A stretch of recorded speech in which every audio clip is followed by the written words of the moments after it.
This is a big simcha for our kehillah, for all of Efrat, with our partners in so many different ways. Chabad of Efrat English Division under the leadership of Rav Shlomi and Kiki Newman.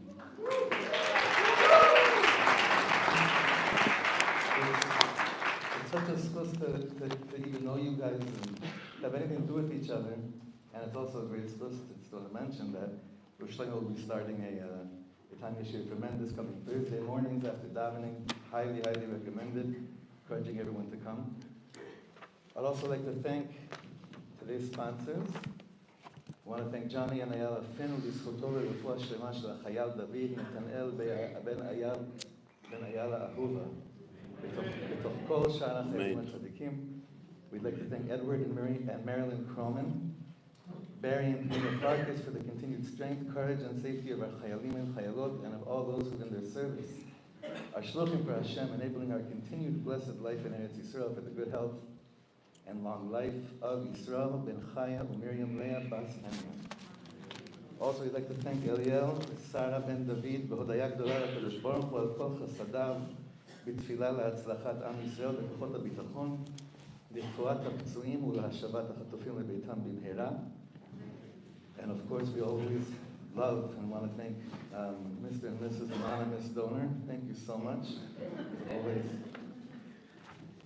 Big tzara, this is, like I said before, this is a big simcha. I also want to mention that there will be a Q&A, but to make it easier, for those that would like, to please text your question to the following number, if you'd like it to be addressed.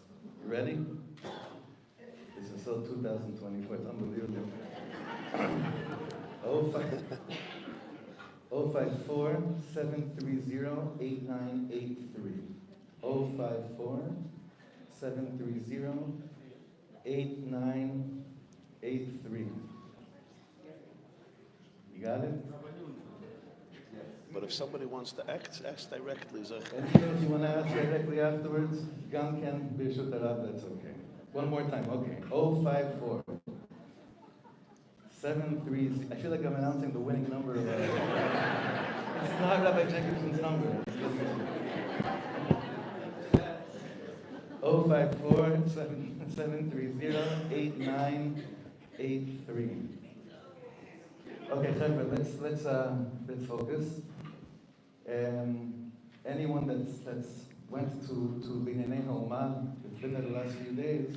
We spoke about it over Shabbos. You walk and you see what's going on there, especially if you go to the Sfarim, to the Sfarim sale there. It's Hafle Ofele. It's really overwhelming what's going on with the reach, with the spread, the amount of Torah that is accessible to us. It's literally a mabul of Sfarim, a flood of Sfarim. But I just want to mention that there's a mabul of words that are not written necessarily in Sfarim, although they are a little bit. And that those words are not seen anywhere else besides Kasvei Maluach Libecha. They're on the words of our hearts. And I think I speak on behalf of all of us how much we're in such a desperate need of a mabul of nechama, of a mabul of hope, of tikva, of consolation. And Baruch Hashem, Rabbi Jacobson's tikva and nechama and ahava that has been spread more and more, because this is what our door needs, has reached the hearts, aluach libeinu, for so long, but especially extra dosage of it this last kufa. And for that I want to say in the name of everyone, thank you. And also give a bracha. Give a bracha for Yischachus HaKochos, Yischaskus HaKochos, more and more and more. And on a personal note, when we speak about nechama, so sometimes when someone goes through a hard thing, so you make sure you pay shiva call and you say, you express your condolences and you move weiter. I think that it was about for 2 months, at least 2 or 3 months following my aunt's tragic death this last summer. Every conversation I had with Rabbi Jacobson was him asking how I'm doing, how my mother's doing, how my family's doing. And it means so much to me and my family, and I thank you so much for that. Me'omek halev. B'chavod, Rabbi Jacobson.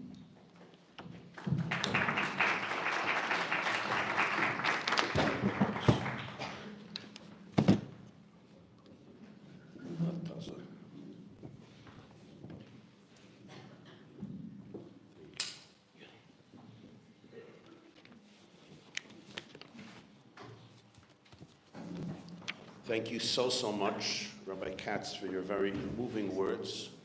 Welcome, everybody. Since this is Yud Tet Kislev Farbrengen, so maybe we could begin with a niggin.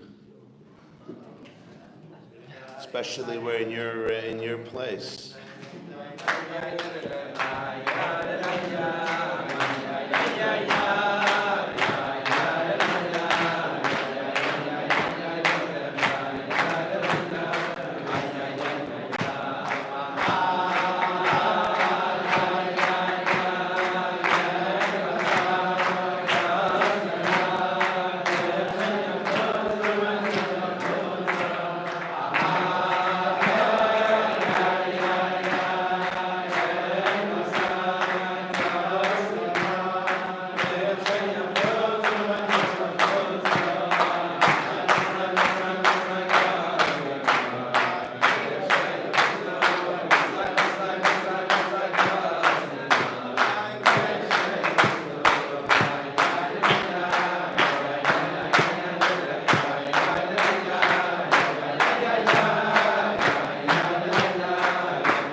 It's hard to be the follow-up after that, nigga. I don't know how you top the Alter Rebbe's Avinu Malkeinu exactly. I won't try. I'll just try to continue the frequency. Continue the frequency in words. They say that Reb Nachman of Breslov once said, what's the difference between giving a speech and singing a song? So he said, if I'm giving a speech and somebody starts talking in the middle of my words, we call it in English an interruption. In Hebrew, they call it normal. I mean, hafra'ah. Hafra'ah.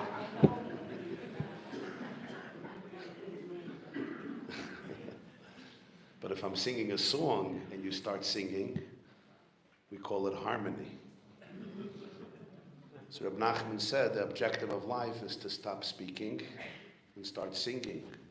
Because those who speak, everybody's always interrupting them, especially their spouse.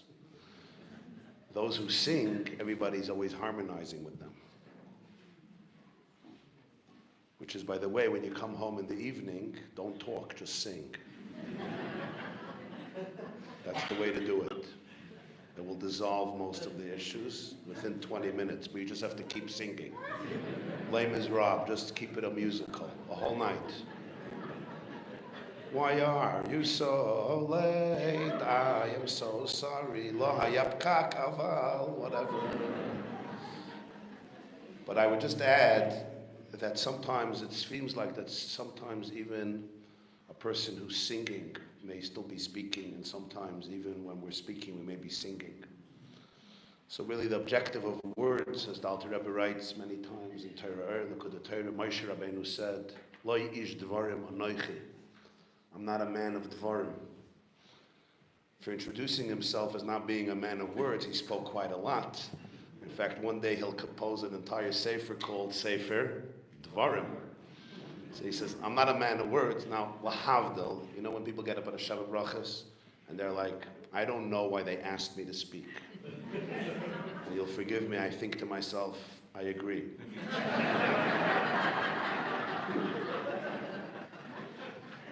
But then he'll say, after all of the speeches that were given, like 24, I don't have anything to add.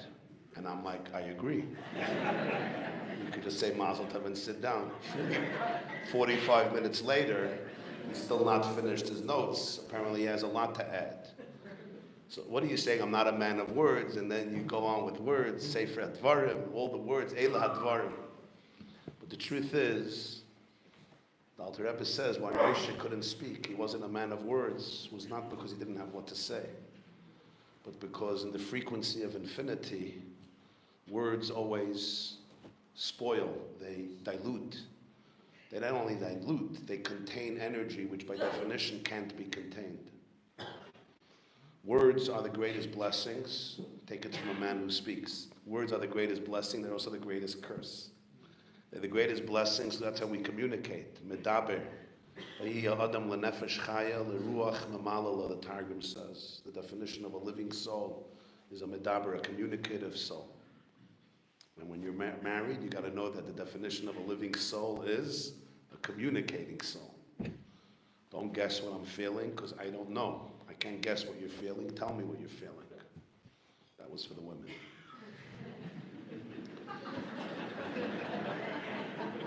The men are not feeling, they're hungry. They're tired. You'll have to get used to my humor over there in the back. Don't take me so seriously.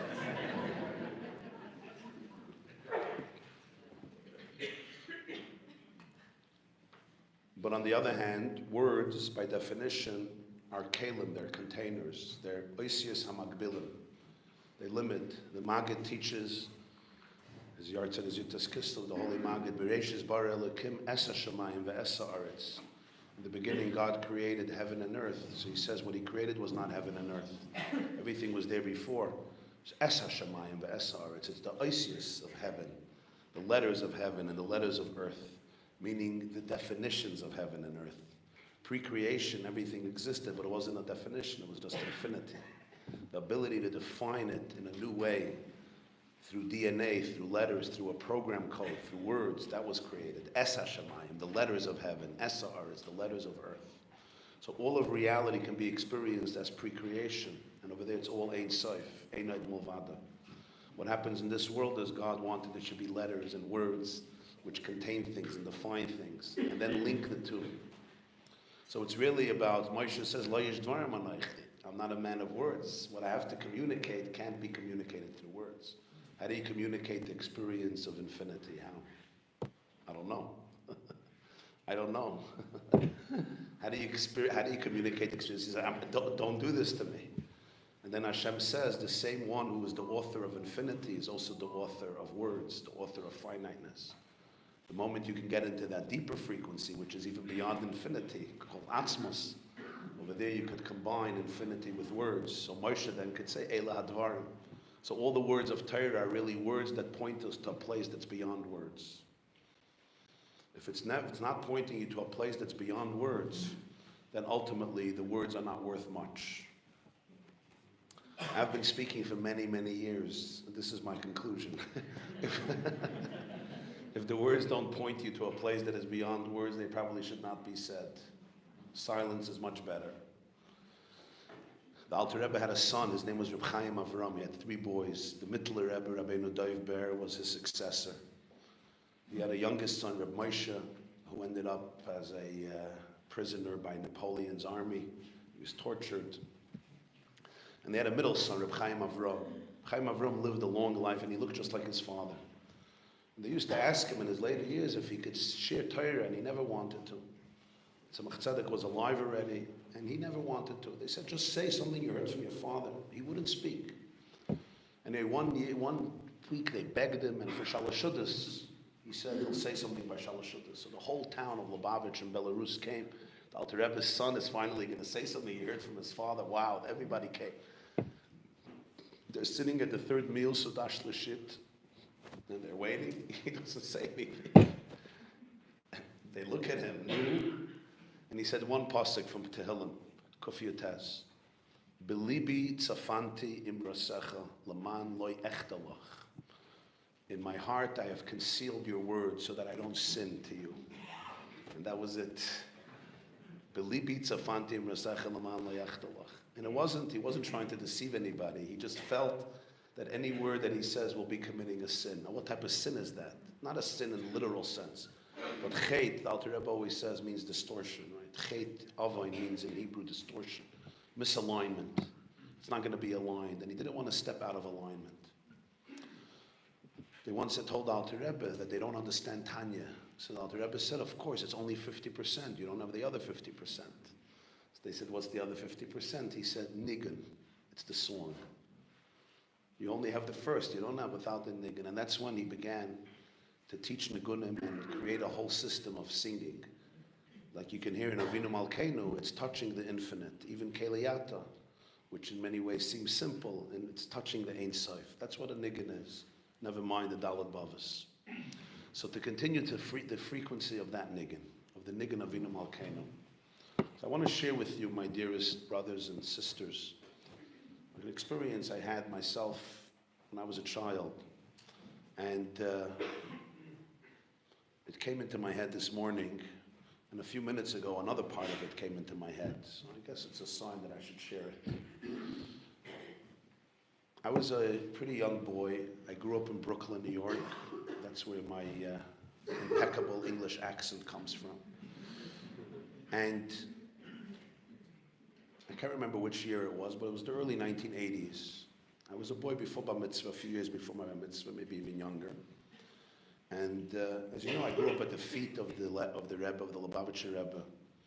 And my father was a journalist, and he had a pretty close relationship with the Rebbe. And the Rebbe would give matzahs the night of Pesach, after Ma'ariv, to a few people who worked in his secretariat and in his home. Just like 10, 15 people. He would give them matzah like a participation in their Seder. And my father, due to his relationship with the Rebbe, was also invited to come in. So as a child, I would try to tag along for a very unique experience. By the Rebbe, every Yom Tov, you could see on his face the energy of that holiday. So Pesach, you looked at his face, you could see what liberation looked like. Rosh Hashanah, you saw what Tamlichuni Aleichem, the coronation of Hashem. Yom Kippur, Yechidish Ebenefesh. Sukkah is Mansam Chasenu. Every Yom Tov. And was Pesach night, right after Ma'ariv. They say Hallel by the Chassidim, so after Hallel, he went into what's called by Chassidim Gan Eden HaTachten, the corridor before the Rebbe's room, already by the Alter Rebbe, they used to call Gan Eden HaTachten. The room itself, they used to call Gan Eden HaElyon, the higher Gan Eden. We're standing there, there was 10, 15 people. It was most of the Gaboyim, Meshashim, people who lived in the house, worked in the office. And I was there with my father as well. The Rebbe had a custom, the adults, he would give a whole matzah. Children, he always gave a piece of a matzah. That's how he always did it. And it's never a problem in a pound of matzah, it's not a problem to find broken pieces of matzah. It's usually a problem to find a whole matzah, right? So it was never an issue, there's always broken pieces. Prusot as they're called. And it came my turn, it was after I remember he opened his door, his face was glowing mamish like a malach Elokim. So a simcha, a liberation. It was a very, very special, intimate, spiritual, there was a spiritual radiance that I could experience in my body. And I went by, and the Rebbe was standing right there, it was just me and him at his door. And he takes a look at this, he had this brown bag, a pound or two of matzah. I guess you always just saw a bunch of broken pieces, like by everybody's pound of matzah. And he looked, it was a whole matzah. So he picked up the matzah to find a broken piece, and the second matzah was also whole. Wow. He went to the third matzah, it was also whole. And he starts picking up matzah after matzah. I don't know how that miracle happened, my mazel. But every matzah in that pound was a whole matzah. There was no broken piece. I actually never saw such a thing, not before, not after. And my hunch is that even the Rebbe was surprised. How do I know? Because when he finished, he took both of his hands, he took the entire pound of matzah, and he turned it over like this, and he started to go down again to find the broken piece of matzah. Like I think he was certainly that the pony is hiding somewhere, you know, there's somewhere a broken piece. So he turned the whole thing over, and it took some time, you know, and I was just standing there, and my thought was, just give me a whole matzah. If you don't tell, I won't tell. I won't get anybody jealous. I'm not gonna, you know, flaunt it to anybody. I got a whole matzah. Just give me a whole matzah. Come on, we don't have to make a whole, you know, a whole commotion here. I didn't say it. I was just, this was just my instinctive animal thought, you know, experience, flow of consciousness. And he finished going down the whole thing. Again, there was no broken matzah. And I could see what seemed to me as a little kid that the Rebbe was like thinking what to do. He obviously did not feel comfortable breaking a matzah, which I understood. By yachatz, you break a matzah, because that's what the Seder says. But just to take a matzah and break it, I guess he didn't feel comfortable doing it. And I saw he started to step away into his room to go find another box of matzah and find, you know, the winner, find the broken matzah for yours truly. And he started to step away, but then he came right back. I guess the Rebbe decided for whatever not to do that. And he came back to this pound of matzah, and he looked a little hesitantly, and he picked up the first matzah. He went to the second matzah. I'm not sure why he took it. He broke it. He broke it in front of me. He gave me the broken piece, looked me in my eyes and said, "Akasher and unafreilichen Pesach." And I took my matzah, and I went home. Then was my father, and we went to our Seder at home. I didn't remember this story. I mean, I remember the story, but I didn't think of it much. But years later, many, many years later, I don't know why, I was experiencing some difficult and hard times. And the experience just came into my head. It was like a gilui, like a revelation that came into my head. And I started to think, what was the reason that the Rebbe wouldn't give me a whole matzah? It was only whole matzahs. Why did he give me a broken matzah? Maybe it was to teach me that you're a machzas hashekel, you know, always be part of a whole matzah. Maybe it was a blessing for my wife, my second half. If I would consider myself a whole matzah, that wouldn't work. It's the machzas hashekel that allows you to connect to another half. And maybe that's true. But then I thought perhaps there was also a profound message and maybe even a shlichus, a mission. At least that's how I took it. And that is, the Rebbe was saying, don't be afraid of broken places, and don't be afraid of broken situations, and don't be afraid of broken people. Because the moment this story popped into my head, I was dealing with letters of situations of people's lives that have been so devastated and broken so profoundly. And at some point I was asking myself, how did I fall into this? Like, what am I supposed to tell these people? I don't know. I don't have prophetic knowledge or some otherworldly insight to be able to guide them. I don't know. And sometimes there's so much despair that can take over. There's so much desperation, so much melancholy, so much sadness when you learn about the pain that people have gone through or are going through. All forms of pain, but the common denominator is pain that breaks, pain that shatters hearts, shatters souls, and sometimes creates an impact that even the person themselves doesn't know about. And that's when the story came in, and I realized the Rebbe was saying, I'm not going to give you a whole matzah. I want you to realize that you need to be able to create space for broken matzahs and for broken people, and not turn away, not be afraid of it, to be able to look at it, to be able to remain present with empathy, with compassion, not to divert your eyes because it's uncomfortable, because really nobody has anything to say. Lo ish dvarim anochi. There's no words that can match the levels of pain that people experience, the levels of grief, especially during the last year in this country, in Eretz Yisrael. The only thing one can do is presence. Presence does match the frequency of pain, because presence is the presence of soul, it's the presence of love, it's the presence of life. Real presence is Gilui Elokut. Real presence is a revelation of the divine. That's what presence means. Because what is presence? Presence is vulnerability. The Baal Shem Tov says that Hashem recreates the world every moment. So presence means that I'm here right now in this moment of creation. What's going to happen the next moment? I don't know. Which is why it's so hard to be present, because it's the ultimate vulnerability. It's much easier to live in my mind and control what's going to happen the next minute. And then I could already prepare my response. Right? I can come into a room and I prepare for it. Mentally, we prepare, but it's a form of control. Real presence, when you're sitting with your husband in a room or with your wife in a room, you're sitting with a friend in a room, you're sitting with your child in a room, you're sitting with yourself in the room. What does presence look like? Presence looks like that no hijackers control any part of my mind. I'm fully here with my heartbeat and my energy, and I don't know what's going to be. I really don't. I'm purely vulnerable. But at that moment, I'm a channel for creation that happens right here, right now. The next moment, I just breathe again, and I'm here, right now. That's a very, very vulnerable experience, but that's the only experience in which we channel the actual divine energy in the room. And that has some very mystical power to be able to contain space for somebody who's experiencing very profound pain. I can't tell you how much that comforted me.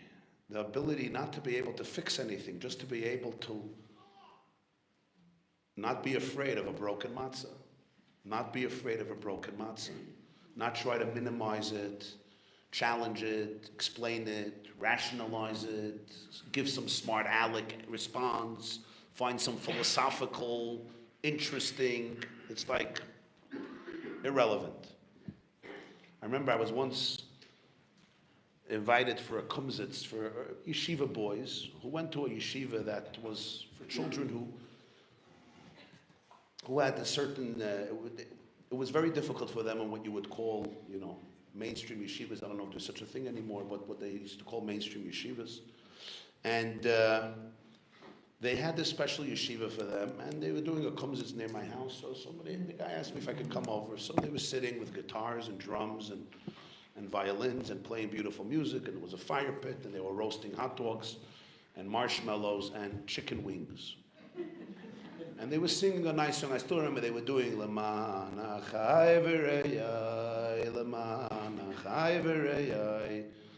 And I'm sitting at the fire singing with them, and a boy comes over to me, sits down right near me, and in the middle of the song he says, Rabbi, why did my mother die? I didn't know his name. I didn't know that his mother died. I mean, I knew he had a mother because everybody has a mother, but I didn't know who he was. I didn't know that his mother died. I said, I am so sorry. When did she pass away? It was 10 years ago. Why? Why did she die? I'm like, I don't know. What happened? So he tells me his mother had 11 children. He was one of the oldest. And she had cancer and she died. I loved my mother. Why did she die? Why did she die? Now he was 21 or 22, and this was when he was 11. He lost his mother when he was 11, and he was one of the older kids. And I looked at him, and I said, I'm so sorry, but I don't know. And we continued to sing. And at some point, he looks at me, and he says, so you don't have a reason? You don't have a reason? I'm like, I really don't. All I could say is, I'm so sorry. And maybe I could put my hand on you. He says, sure. And so I put my hand on him, and we're just singing. I see he starts crying.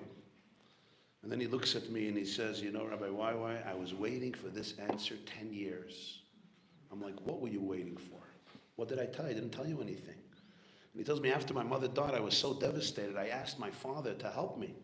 So my father took me to a bunch of people, experts on theology. And I asked them all the question. Everybody gave an answer. Everybody had an explanation. This one knew about Gilgulim. This one knew about this tikkun, that tikkun, yenish tikkun, whatever. Everybody had an answer. And he says, and the more they gave me answers, the more I got angry and furious. And I just detached from them. And he said, finally, I was waiting 10 years. You looked at me and you said, I don't know. And I asked him, why was that so meaningful to you? And he said, because when people give answers, they delegitimize the experience.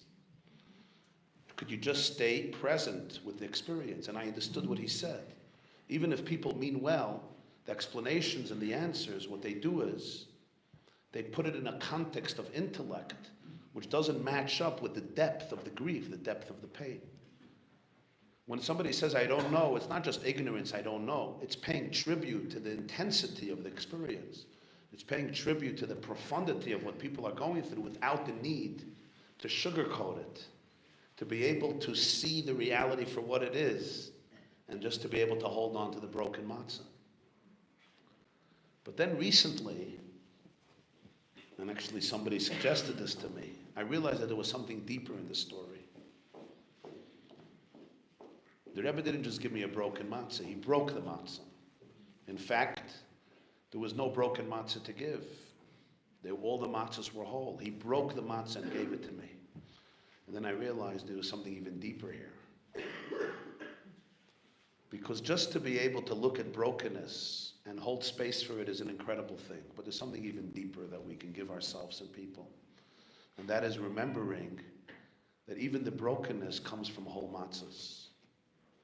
Which means, essentially, we're whole. The brokenness was an act that happened. Every soul is a chelik elokam imal. If every soul is a chelik elokam imal, so that means every soul is divine. If it's divine, it's infinite. If it's infinite, it's indestructible. So all the brokenness happens on a frequency where we don't see the infinity. But how does a soul that's infinite come into a frequency where you don't see the infinity? So that's one of the biggest questions of Chassidus. And the answer is that the soul basically volunteers and tells God, I got this. And I'm going to go in to the place of finiteness where we're going to create what's called Dira B'Tachtaina. We're going to create a home for infinity in a finite situation. What is Dira B'Tachtaina? Dira B'Tachtaina, one of the great expressions in the Medrash and in the Alter Rebbe's teachings frequently explained, is that the whole purpose of creation was not to go back to a place of oneness and infinity where there's no universe, because that was there before, as we said earlier. The whole purpose of creation was to be able to heal the fragments, to be able to heal the Shvirat HaKelim, the broken vessels, to be able to reveal the infinite oneness within the experience of fragmentation and brokenness. Who can do this? Only the soul that is so whole, is so infinite, entrusts itself and is entrusted with this mission of going into the deepest places of darkness and saying, not only won't I falter, but on the contrary, I will reveal right here, right now, the perfection of the moment and the love of the moment and the fact that ultimately my role is to bring the infinite oneness into this very experience. Or as David HaMelech says, Gam ki elech begeit salmavis, I walk in the valley of the shadow of death and I don't have fear because you're with me. Or later in Kuf Lametes 139, Yimesek shamayim sham ata v'atziya sha'ili neka. I go up to heaven, you're there. I come into the abyss, hineka, here you are. The angels couldn't do this. When the malachim were sent down to this earth, they failed miserably. They were just morally destroyed. They belonged in heaven. That's their place. They're good there. Kadosh, Kadosh, Kadosh, etc.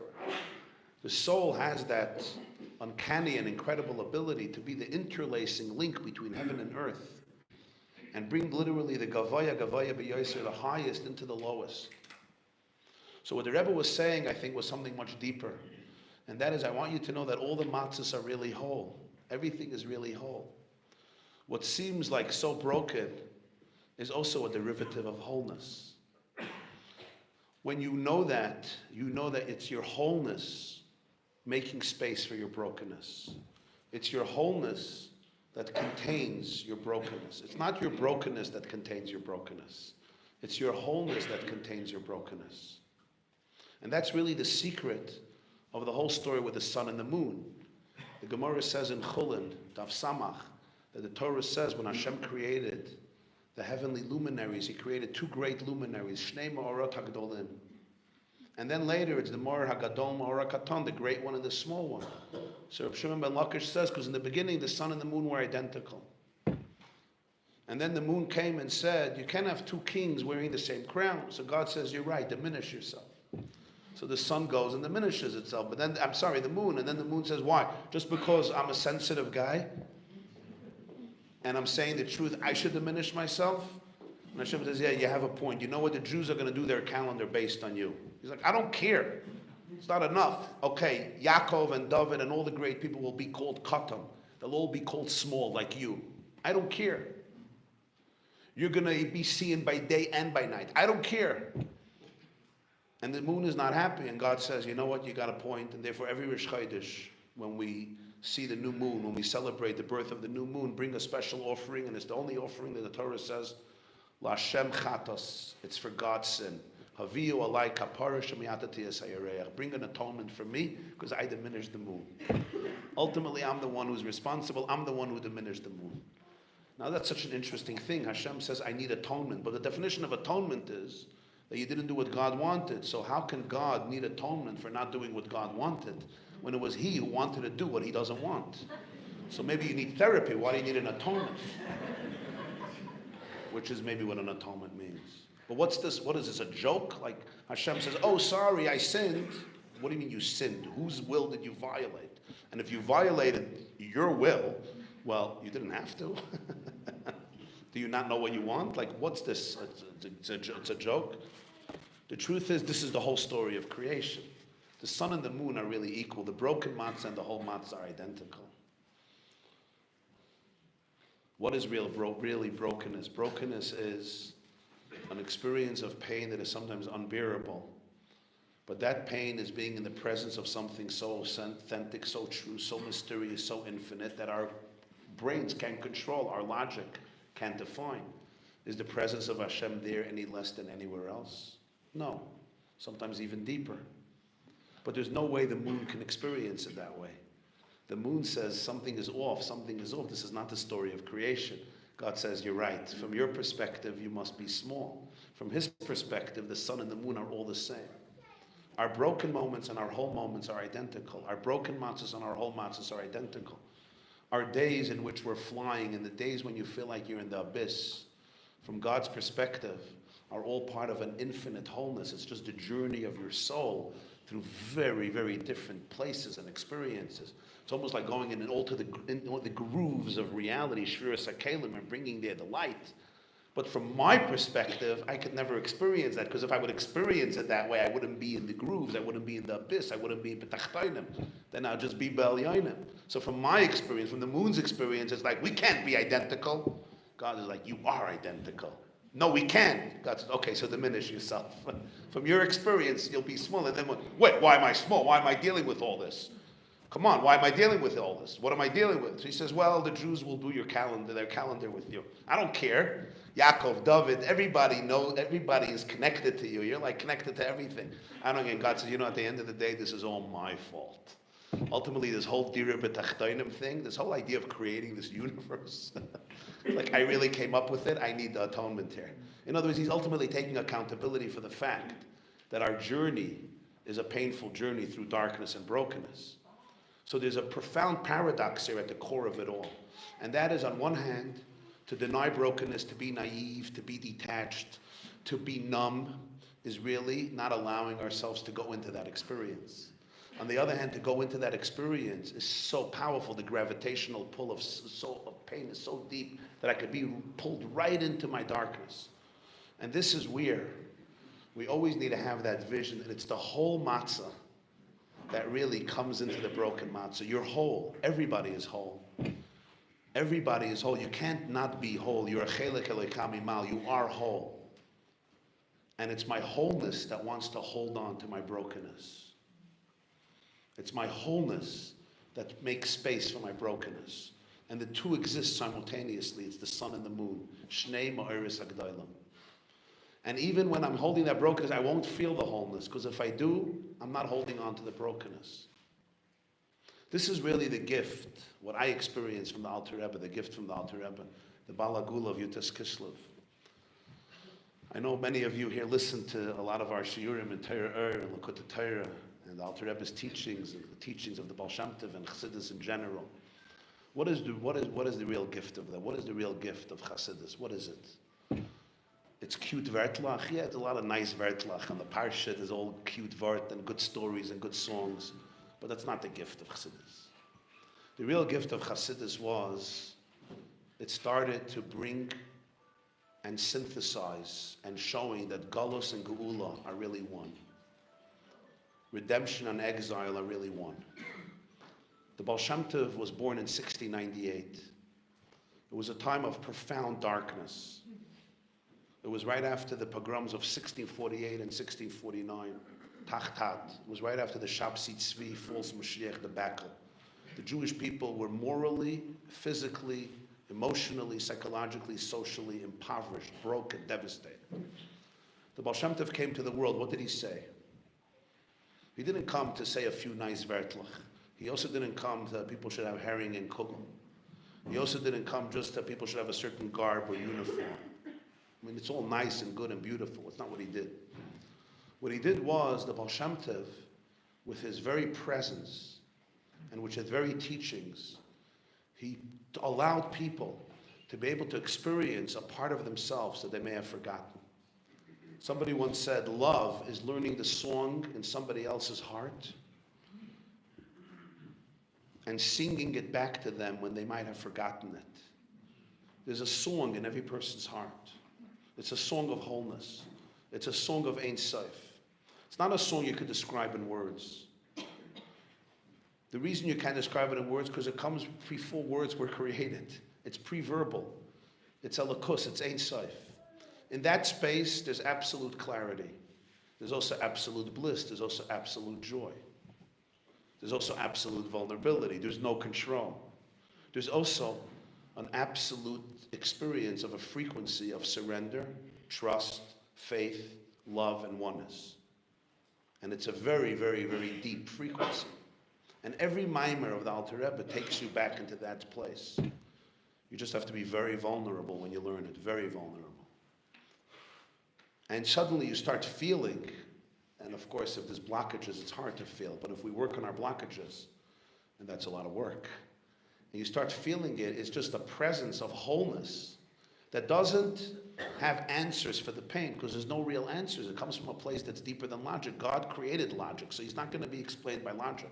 It doesn't have answers, but it could contain it and look at it without flinching, because somehow it knows, not through knowledge, but it knows in the very core of its being that this is part of an infinite oneness, even though I'll never figure this out with my mathematical left brain. There's an incredible teaching from the Alter Rebbe, the Bala Gula this week, Torah or Parshas Miketz. It says in Zohar, Parshas Vayechi, Zakoyi inun, tzadikoyi dikshoit.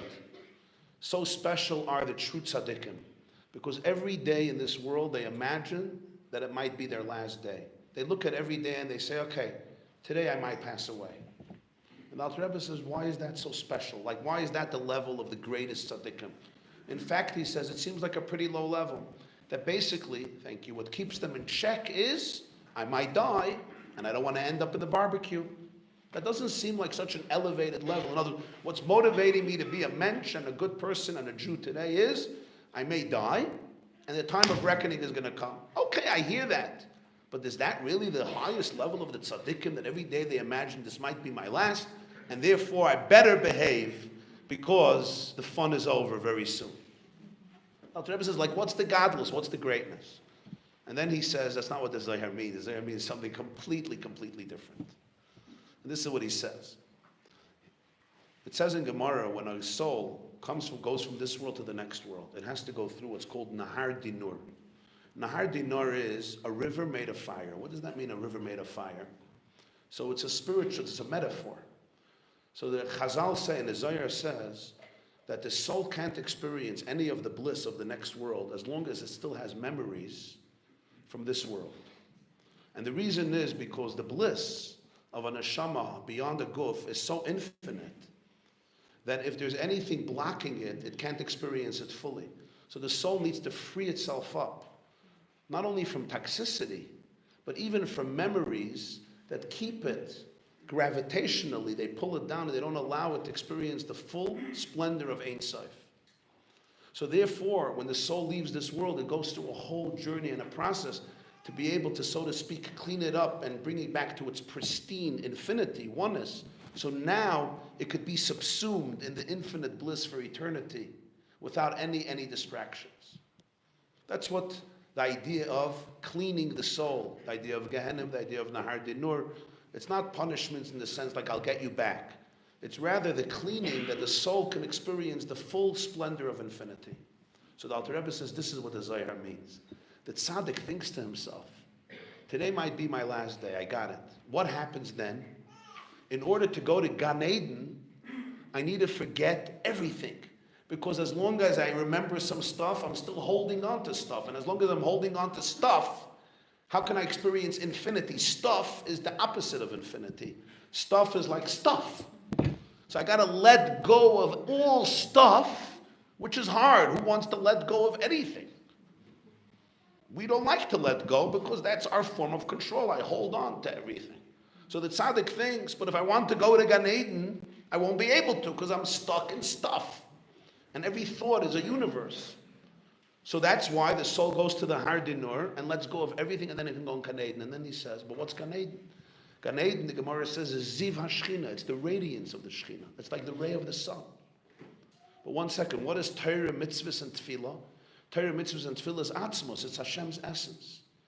So he says, this is what the tzaddik thinks. If to go into Gan Eden, which is only the radiance of the Shechina, I have to let go of everything in order to be able to experience Ziv HaShechina. What do I need to do in order to be able to experience a davening? What do I need to do in order to be able to experience Torah that I'm learning? What do I need to do in order to be able to experience a mitzvah, which is not a ray of the Shekhinah, it's the essence of the Shekhinah? How much do I have to let go of everything? Everything. So this is what allows them to live life to the fullest. This is what allows them to suck the marrow out of life today. This is what allows them that wherever they are, they're present in their full glory, because they let go of everything. That's what it means they imagine every day to be last. It's not this pessimism, I'm about to die in a few minutes. You know, like Drew, I'm having a stroke, I had a stroke, I'm in the middle of a heart attack. My head hurts, my back hurts, my neck hurts. That's why we have the doctor right here in the front row. But the bottom line is, it's much deeper. It's not like I'm pessimistic with this sense of despair and doom. Chalila. That's not a way to live. It's a much deeper idea. It's the idea that they imagine, if this would be Mamad the last day and I want to touch Gan Eden, what am I going to hold? I'm going to be holding on to things. I'm going to be holding on to this worry, to that worry, to this anxiety, to what you think of me, what he thinks of me, what she thinks of me, to this grudge, to that pain, this pain, that pain. I hold on to things only because I don't know who I am. I don't know that vulnerability and infinity is the only natural frequency anybody wants to be in. When we don't know who we are, we create substitutes with all other types of stuff simply as a survival mechanism. And essentially what you could say then is as follows. The whole Chassidus came to teach Jews who were then living in Eastern Europe what it means to be in Eretz Yisrael on a spiritual level. What is Eretz Yisrael? What is the Holy Land? The land where Hashem's eyes are from the beginning of the year till the end of the year. The land of Kedusha, the land of holiness. The land of intense holiness. And the Baal Shem Tov and the Alter Rebbe, who never made it to Eretz Yisrael physically, what were they really teaching? Like the Baal Shem Tov used to say, Ein Geula ela b'das, Ein Galus ela b'das. Exile and redemption are states of mind, they're states of consciousnness. For the Baal Shem Tov, this wasn't words. This was very, very real. You know, there's that famous story of one of his great Chassidim. His name was Reb Wolf Kitzes. Reb Wolf Kitzes really wanted to go to Eretz Yisrael. The Baal Shem Tov didn't think every soul has its shlichus. You have to know what God wants from you. And the Baal Shem Tov felt that that was not his place. But he really wanted to go. So the Baal Shem Tov told him no, and he asked again, and the Baal Shem Tov every time said no. And then he decided he's just going. He couldn't hold back. His love to Eretz Yisrael was too deep. So what happens? He starts the journey. And as he leaves the shtetl, who does he meet? The Baal Shem Tov. And his wagon is filled with suitcases. I don't know how many suitcases, but whatever it was. And the Baal Shem Tov sees him. What's going on? So, he says the truth. You don't lie to your Rebbe. So the Baal Shem Tov says, okay, but last Shabbos stay with me. Okay? Can't refuse that. And the Baal Shem Tov says, it's Erev Shabbos, it's Friday afternoon. Come to the mikveh with me. This was a unique offer. The Baal Shem Tov asking him to come to the mikveh. Baal Shem Tov went to the mikveh, and then Reb Wolf goes into the mikveh, and in the mikveh he has a vision. In the vision he traveled to Eretz Yisrael. And he went to Eretz Yisrael, and he's so excited, and he comes to the border of Eretz Yisrael. And he sees somebody, and he says, where's Yerushalayim? And they point, and he gets on the donkey, goes to Yerushalayim. And where's the Harabayas? They point. Donkey takes him to the Harabayas. And where's the Makam HaMikdash? Where's the place of the Mikdash? They point. This is all in the mikveh. And he gets to the Harabayas, and he gets to the place of the Beis HaMikdash, and then he says, and where's the place of the Kodesh HaKadoshim? And the person shows him, and he goes to the place of the Holy of Holies, and he goes in. And he sees the Aron. And he opens up the lid, the kapyrus on the Aron, and he sees it's empty. It's empty. Where are the luchas? He says, the luchas are in Mezhebush. The luchas are in Mezhebush. That's what he saw in the mikveh. That's the story. What does this really mean? What this really means is I could live in Eretz Yisrael physically, but what do we say in Musaf? Even when I'm living in Eretz Yisrael, we were exiled. Right? The Imre Yemes of Ger, somebody's wanted they should change the Nusach of Nachem on Tisha B'Av. Because what do we say Nachem on Tisha B'Av? Take a look at Yerushalayim, it's desolate, it's destroyed, there's nothing here, right? And somebody said, come on, it's a nice city, take a look. A lot of construction going on where I am, they don't stop. The sun rises and construction begins. So not bad for a desolate, destroyed Yerushalayim. So somebody wanted to change Nachem. And the Imre Yemes says the guy is so clueless. Chazal weren't just talking about the physical Jerusalem. There's Yerushalayim Shel Mata, Yerushalayim Shel Maila. Yerushalayim Shel Mata is being built, but Yerushalayim Shel Maila is still pretty desolate. That's why Yerushalayim Shel Mata doesn't reflect, or Eretz Yisrael doesn't necessarily reflect its full glory, its full splendor. That's why for so many years, a lot of confusion and ambivalence in this country. A lot of confusion and ambivalence. I don't have to elaborate to this audience here. the consequences of not just ambivalence, of self-loathing and self-hate and self-shame and self-doubt, and having the inability to be able to declare to the world who we are and why we're here and what we're all about, etc. So what happens is, the Baal Shem Tov is teaching that the Luchos is a state of consciousness. Kodesh HaKadoshim lives physically in the Harabayas, but it lives spiritually, v'shachanti b'soichem, in the person.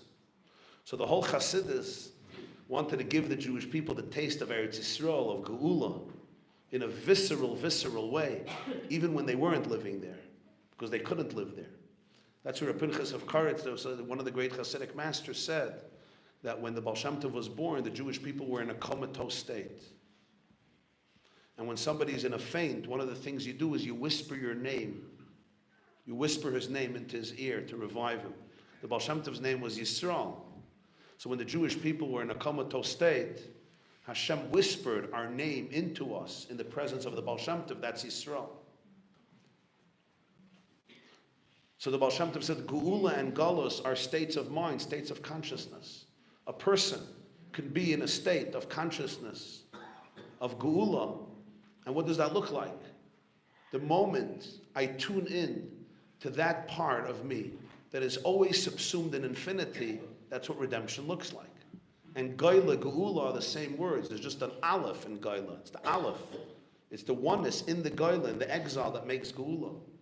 It's the same circumstances of my life. It's not different circumstances. Gaila, Geula.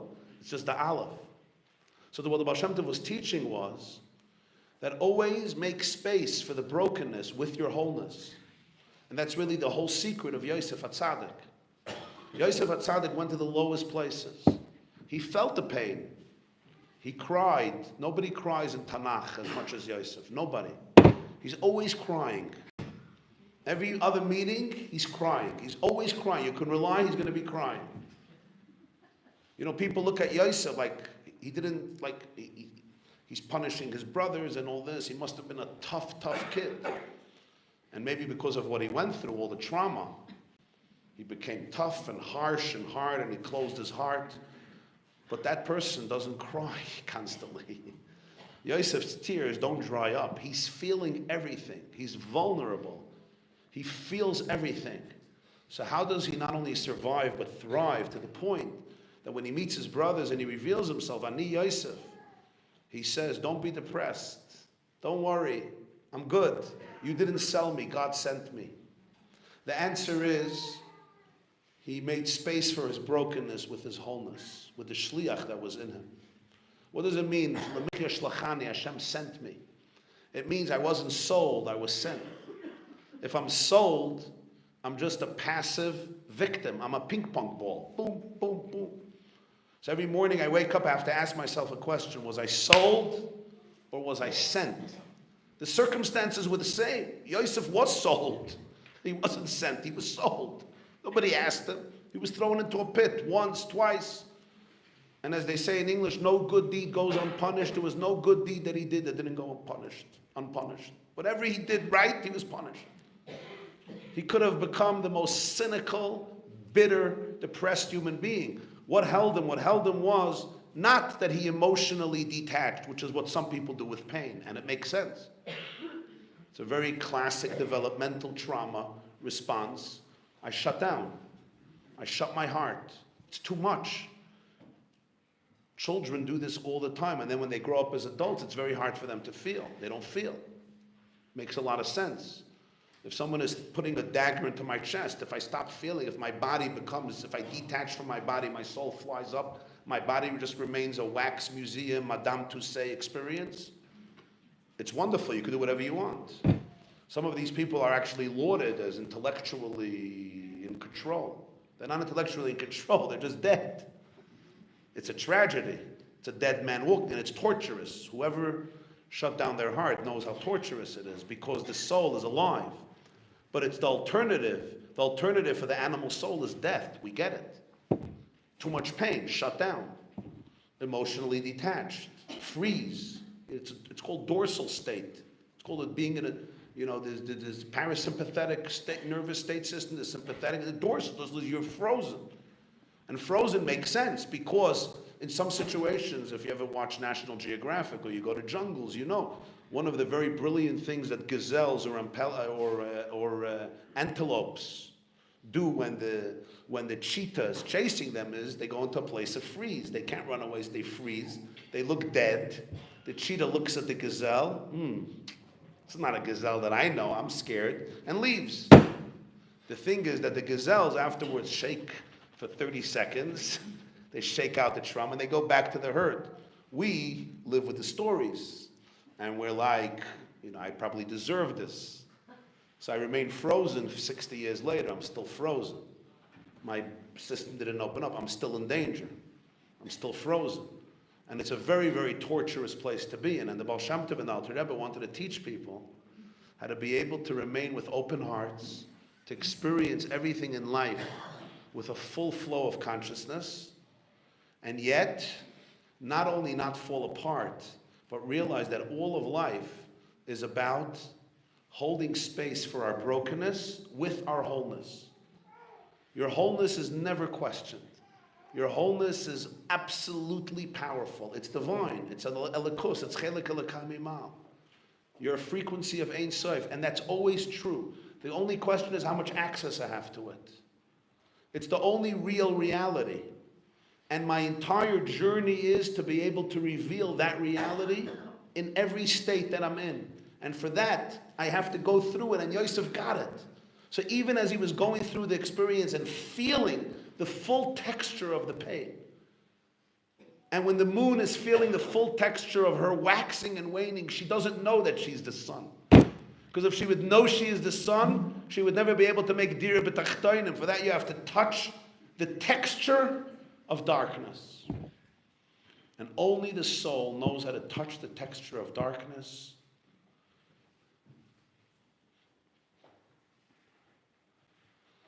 With its magical touch of infinite wholeness. Only a soul knows how to do that. And that's what the soul teaches all of reality. That's what the soul brings to this world. That's why only the soul can create this type of dira b'tachtoinim. And because of that, Yosef not only prevailed, but his entire life, in many ways, from his perspective, was such a graceful blessing. He looked at himself, he says, I'm not a miserable, bitter victim. I'm on a shlichus. I'm on a mission. I got this text from a little while ago. There was a boy, he's a student of mine, he was going into Lebanon. So before he went in, he sends me this WhatsApp. And he said, I'm about to go into Lebanon. I'm not going to have a phone. I'll hopefully reach out to you in a few weeks when I'm out of here. And he said, I'm going in with my friends. They were just they were learning Chassidus right before they went in. They were like listening to Shiurim. He said, I'm going in to restore and reclaim the glory of the Jewish people, the glory of the Torah, and the glory of God. And it was like almost like an echo from the Chashmonaim. Like I felt like I was living in this Chanukah time. This kid tells me, I'm going in to restore the glory of the Jewish people, of the Torah, and of Elokei Yisrael. Like, wow, that was like B'mei Matasyahu ben Yochanan Kain Gadol Chashmonayu Yovanov. These are your kids, literally the Chashmonaim. Incredible. Shluchim, kilamichya shlachani elakim lefnechem. What's the power of shlichus, of shlichut?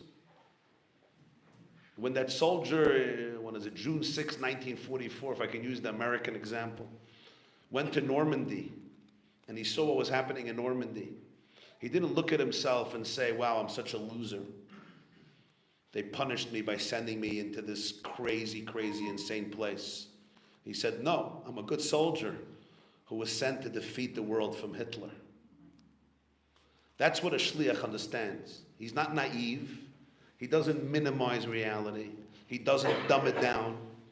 She doesn't ignore it, dilute it, make believe it's not so bad or it's this. No. Yosef knew everything about everything. Simply means my soul's power is of such infinite magnitude. Because of that, it was sent into these spaces where nobody else was sent, in order to defeat an evil and a contamination and bring in a purity and a holiness that is unprecedented. For a long time, people were critical somewhat of the youth of today. You know, they're spoiled, they're narcissistic, they're all entitled. Those who listen to my classes know that I always maintain that the opposite is true.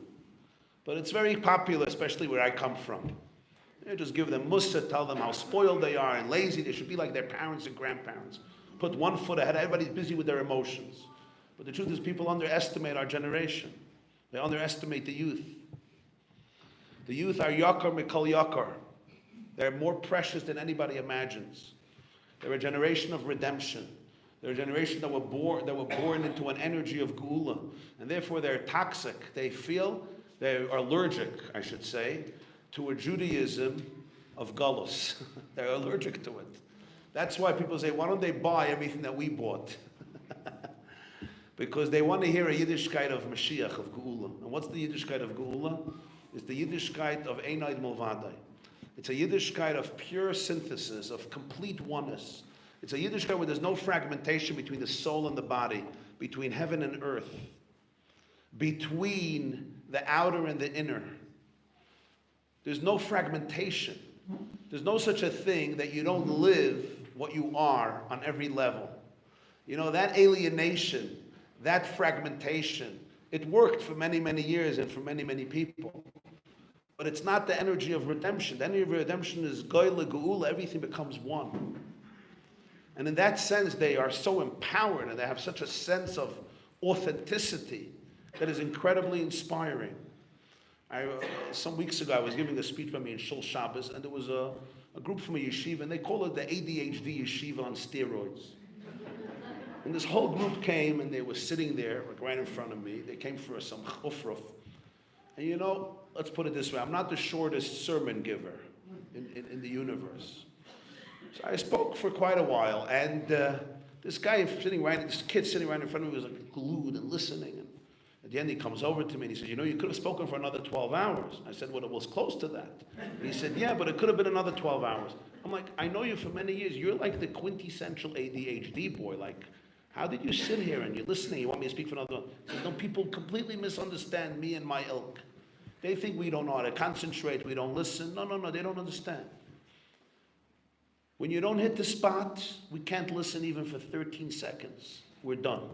When you hit the spot, he said, I could sit for 6 hours. And it was so true. When you don't hit the spot, I can't sit for 20 seconds. I can't. If you're touching the core, if you're touching Yechidah Shabbat, he says, I could sit here all day. People often underestimate the depth of a lot of our kids' souls, all of our kids' souls. And you've seen it the last year with so many of your children, you know, unsung heroes and sung heroes, mamash like the Chashmanayim. Such a resilience and such a power and such Mesiras Nefesh and such Avos Yisrael. Incredible, incredible.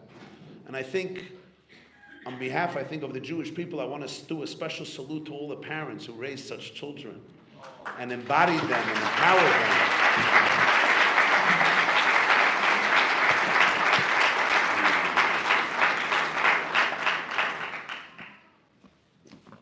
It's incredible. And I know that the pain, what some of you have gone through and are going through this year, because of all of the devastation and on so many different levels, even if not in your own, you know, neighbors and friends and cousins and your own families, etc. And really, you know, it's like in Hebrew there's a word mashber. Everybody knows what mashber means. Mashber means a mashber, a breakdown, shvira. But the word mashber in Hebrew is also isha yoshevet al hamashber, right? A woman sitting on a birthing stool. So the Baal Shem Tov used to say that every mashber is an opportunity for birth. It's always this birthing. Something is being birthed in Klal Yisrael now. Painful it is, but something is being birthed. There's a consciousness being birthed. And when we're being birthed, we need good midwives to be able to catch the new baby and to be able to soothe it and calm it. And that's why the Rebbe once said, what are the words we use for birthday? Yom Huledet. Yom Huledet, Yom Huledet. And it comes, of course, from Parshas Vayesh, Vayihi, Bayoim, Huledet et Para. But it's a very strange expression, you know why? Because technically in Hebrew grammar, Huledet, it should have been the day of the birth of Parai. Vayihi b'yom ledet Parai. Who led it, Rashi explains, is the day that a midwife helped Parai's mother give birth. It's like the day when Parai, we do birthday in English. In Hebrew, we do Yom Holedet, which means the day that the mother was caused and helped to give birth. It's so interesting. Reb Shimshon Raphael Hirsch writes that Parai was so paranoid about his ego, he didn't want anybody to remember that he was once an infant. So instead of talking about the fact that he was born, no, it's all about the midwife who helped his mother do something. Interesting Rav Hirsch commentary. But the truth is, there's also a deeper element here. And that is, birthing doesn't happen on its own. It says by Shifra and Pua that they told Parai that the Jewish people are not like the Egyptians, right? The Nashima Ivriya, ki chayos heina. Rashi says they're like animals. They give birth themselves. They don't need midwives, so we couldn't kill the babies. But this was how they sold it to Parai. The idea is, as a baby comes out, it needs attachment. It needs dveikus. So we don't only talk about the fact that baby was born. We talk about the people involved in holding the baby and catching the baby and giving presents to the baby. In this time of birth, of mashber, you, the parents, and all of the Jewish people, especially in Eretz Yisrael, are like the midwives, to be able to catch this new baby that's being born, to be able to hold on to it, to be able to look at it, and to be able to see it, and to be able to give that gift to the entire Jewish nation. That's why Vayayehi b'yom huledet. That's the mashber. That's the mashber. And the beginning of Kapitel Nun Aleph in Tehillim is Lamnatzeach Mizmer LeDavid, B'voy Elav Nasan Hanavi, Kasher Ba El Batsheva. This is the song of David when Nasan Hanavi came to him after he lived with Bathsheba, and Nasan really gave him a piece of his mind. And that's when David says, V'chatasi negdi samid leiv nishbar v'nitke lakim le'sivza. So the masters, the Hasidic masters say, what's this clumsy expression? Lamnatzeach mizmer LeDavid, b'voy elav Nasan Hanavi, kasher ba el Bathsheba. This is the song of David when Nasan Hanavi came to him, when he had intimacy with Bathsheba. It's like, b'voy elav kasher ba. And why mizmer LeDavid? Why are you singing? Why are you singing, David? You should be crying after what happened with Bathsheba. And indeed, the whole Mizmor is David HaMelech's remorse and grief. But here it's Mizmor LeDavid. He's singing. When Nasan Hanavi came to him, when he came to Bathsheba, it's almost like the two comings were the same. It's not. Bevoi means he came. Ba Bathsheba means a different type of ba, completely. It was a relationship. So Reb Meir of Primishlan said something very powerful. Bevoi elav Nasan Hanavi kasher ba el Bathsheba. Nasan Hanavi came to David HaMelech exactly the same way in which he came to Bathsheba.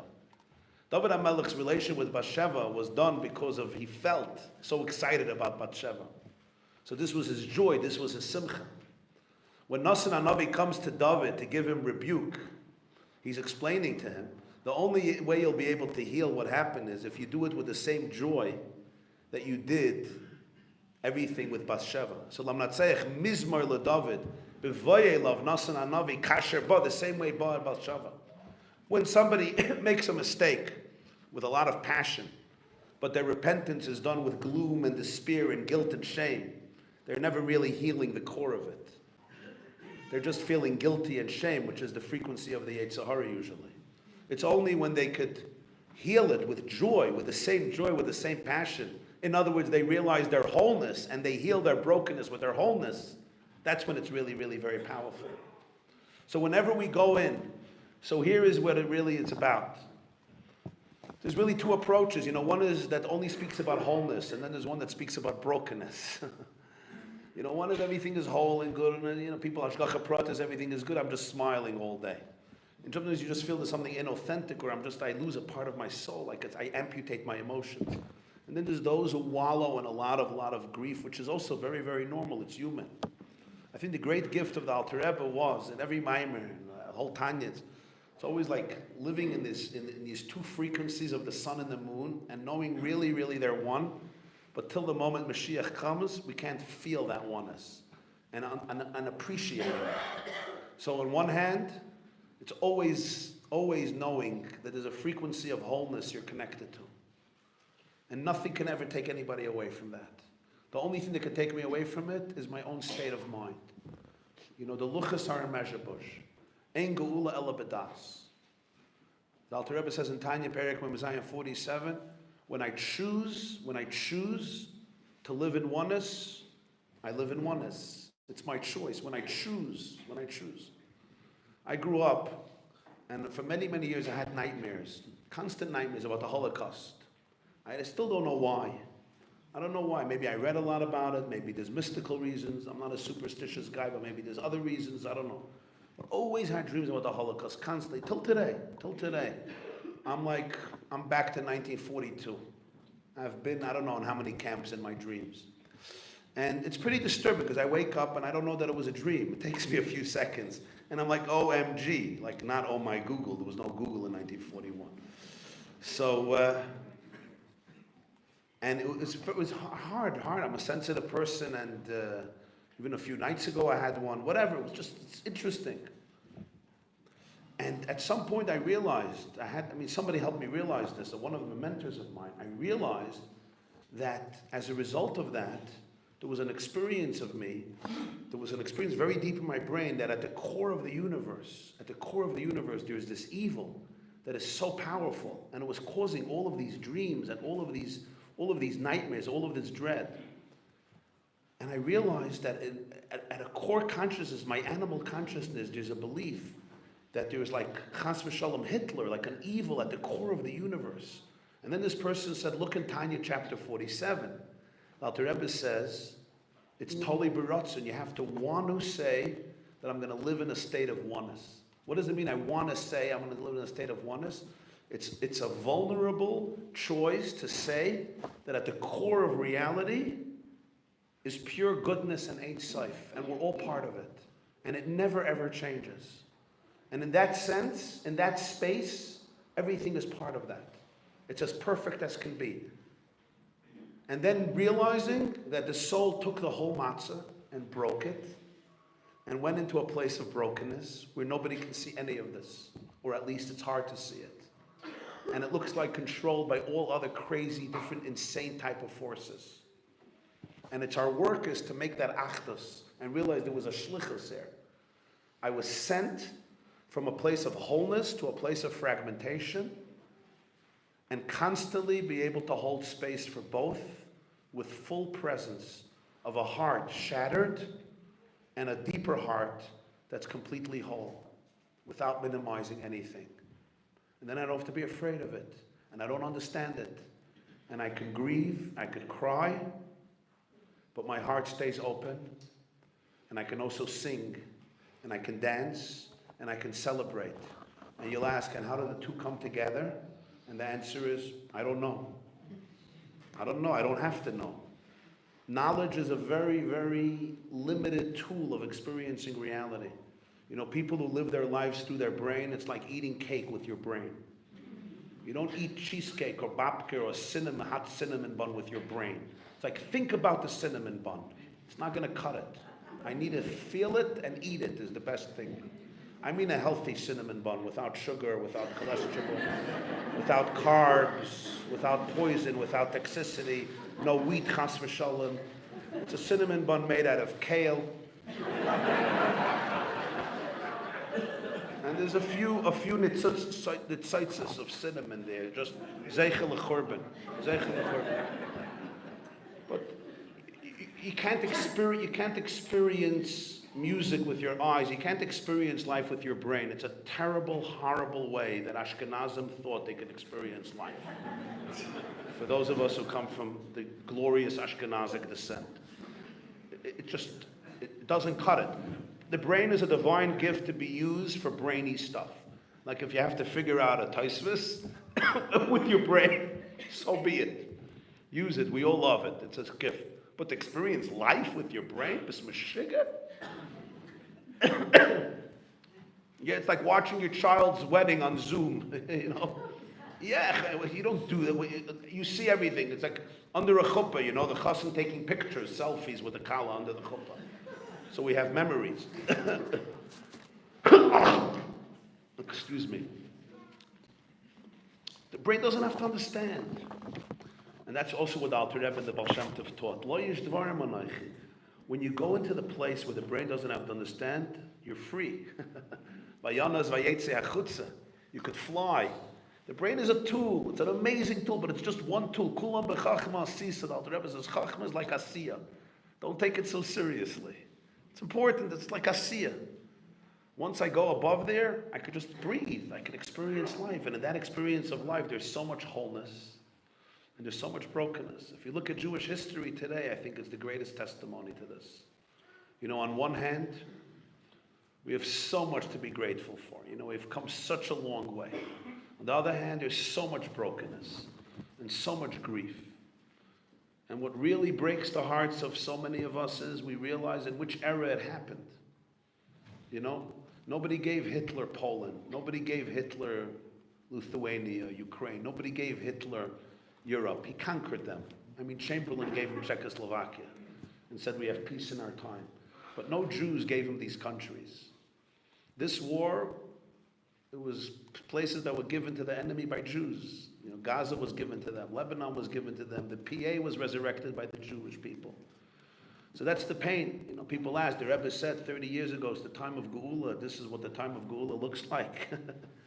But the truth is that our generation, pro-Holocaust, saw credible miracles. God told the Jewish people, here is Eretz Yisrael, here is Yerushalayim, here is Hebron, here is Beis Lechem, here is Eretz Yisrael, it's yours, it's yours. That's what happened. But Jews are very, very powerful people.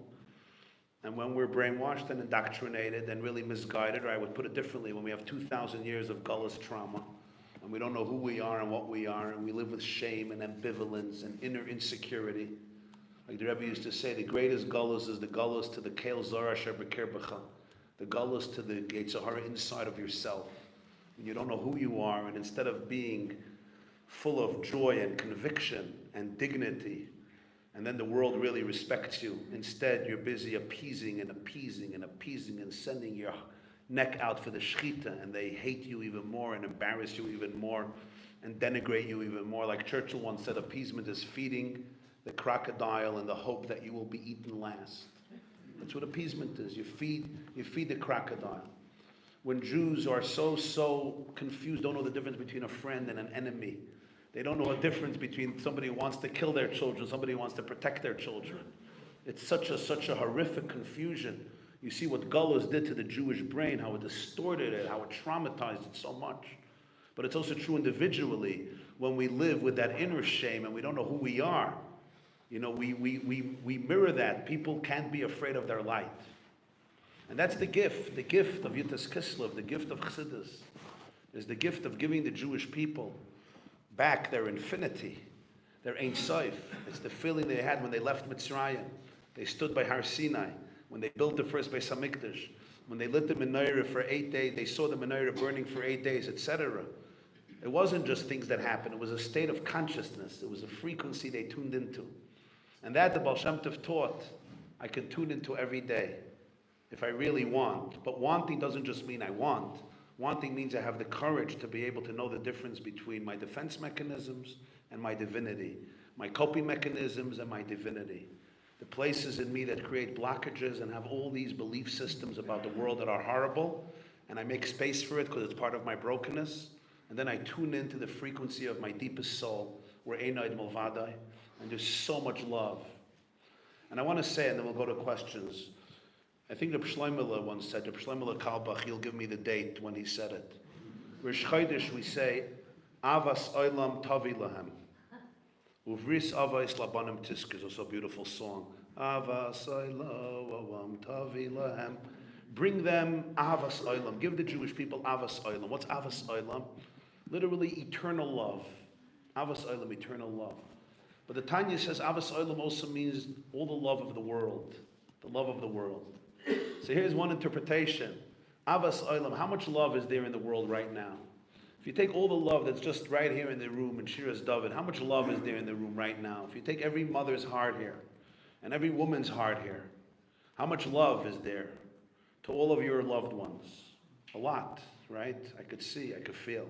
How much love? A lot of love in this room. Now take all the love that exists in the whole Efrat and then in the whole Eretz Yisrael of every child, every young man, every young woman, every child, adult, soldier, every Jew in Eretz Yisrael and in the whole world. And then take all the love that exists in the world. Avas Olam, how much love is there in the world? Now take all the love that existed in the universe from the beginning till now. All the love that any mother had to her child, or any person had to another person. How much love is there? That's a lot of love. So we say, Avas Olam Tavi Lahem. That love is a reality. It's an existence. It's here. The only question is if I tune into it. It's a reality of love. That's the love that the Baal Shem Tov had. That's the love the Alter Rebbe experienced. That's the love the Rebbe felt. It's Avas Olam, Tavi Lahem. When you bring something, it's here. Bring me a bottle of water because it's here. Avas Olam, Tavi Lahem. Just bring it to them, deliver it to them. Let them feel the love. That's my blessing today to all of us. We should be able to Tavi Lahem. Nothing has to be created. Avas Olam. There's so much love in everybody's heart. You don't even imagine how much love there is. If you would imagine, you would have kloisa nefesh. The soul would go, whoops. That's how much love. It's such an intense experience of love. It's like unbelievable. And once you even touch that once, all the other things, they exist, but they melt, they fade away into oblivion in the context of how much wholeness you have, how much greatness. When everybody could see that their broken matzah wasn't created as a broken matzah. In the world of the Rebbe, there's only whole matzahs. In the world of the Baal Shem Tov and the Alter Rebbe, there's only whole matzahs. When you look in the mirror, I want you to see a whole matzah. It's hard, because I can tell you a billion stories of all my broken matzahs. And you know what? They're all true on a certain frequency. There's my mistakes. There's my wounds, there's my history, there's my childhood. Everybody has. There's broken relationships, there's disappointments, there's frustrations. And then there's all the issues with the kids, right? Yeah? You have that in Efrat too, probably, no? Got some issues with the kids, right? Yeah? So there's the issues, there's the physical dangers, Gaza, etc., etc. There's the spiritual and emotional dangers. There's the kids who are taking you already on rides for a lot of years. Right? And all of these broken matzahs. But remember how the broken matzah at the Seder, yachatz, right? We break the matzah. And we put away on the side one of the big pieces. And then we eat it, the afikaiman. And who's the one that finds the broken matzah? The afikaiman, it's our children. And then they deliver it to us. We hid it. We thought we hid it very, very well. But that's their expertise. Because in life, whatever the parents hide, the children are going to expose. They're going to reveal. We have tried 2,000 years to hide our stuff. And in this generation, God has told our children, reveal everything. And our kids are doing an amazing job in driving their parents and grandparents insane by revealing everything. I thought this one was repressed for 2,000 years professionally. I've built lids and lids and lids and lids, buildings, layers, debris. It works perfectly. The Shadchanim think we're the most perfect family that has existed since before Adam Arisha. This is the quintessential Shidduch family. Everybody, you hear this family, it's unbelievable. And then there's that one boy who's just too authentic. And he's like, yeah, let's show the world this family, the glory of this family. And parents have a choice. Either we go crazy and like, how dare you? How dare you? And it just shows the depth of our trauma. And real parents who worked on themselves take the broken matzah, the afikaiman, they look at their children and they say, thank you. Thank you. That's what they're doing. They're revealing all the afikaiman. It's tzafun. Tzafun means it's hidden. It comes out. But why does it come out? Because when infections fester, they can't be healed. So everything comes out. And when it comes out, hold space for it. Hold space. Because only when we hold space for the broken matzah with our whole matzah can we heal it. If not, we remain broken. Avas olam tavi lahem. There's so much love to each one of your children. When you look at a child, especially the child that's challenging you deeply, just look at your child a little deeper. And remember what he or she looked like when they were 1 year old. You remember? What did you see in that child? You saw a malach elikim. You saw a chelik elikam imal. You think just because he's 17, he's not a chelik elikam imal mamash anymore? You think once they're 13 and they lose their dimples, it's no more chelik elikam imal mamash? Now it's just a bunch of what? Tyrants, dictators, here to ruin our lives? It's the same chelik elikam imal. It's the same thing. Just look and see the 1-year-old eyes. You'll see it. You'll see it. Because if parents are not going to hold space for it, who will? It doesn't mean there's no disappointments. It doesn't mean there's no pain. It doesn't mean there's no difficulties. It doesn't mean there's no challenges. But always hold the challenges with the wholeness. Avas olam tavi lahem. There's so much love in the room. There's so much love in your hearts. There's so much love in all of our hearts. So we pray, we bless each other with so much love that we should be able to always go into that space. Always live in that space. Always be able to let go of everything else, like the Alter Rebbe says. Imagine that even for the Ziv HaShechina, we let go of everything.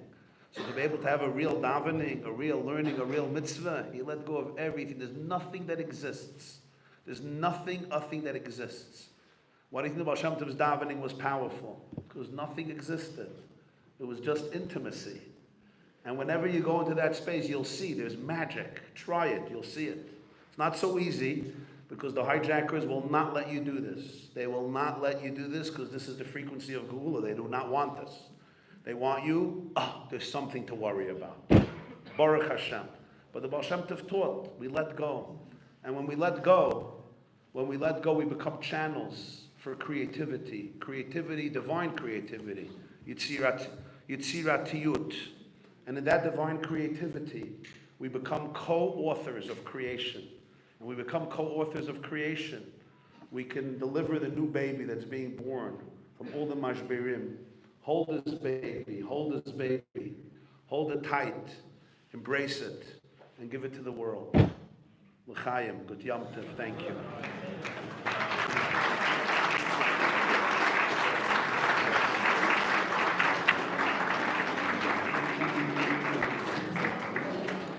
Thank you very much, Rabbi Jacobson, for sharing your wholeness and your brokenness. Help us embrace our wholeness and our brokenness.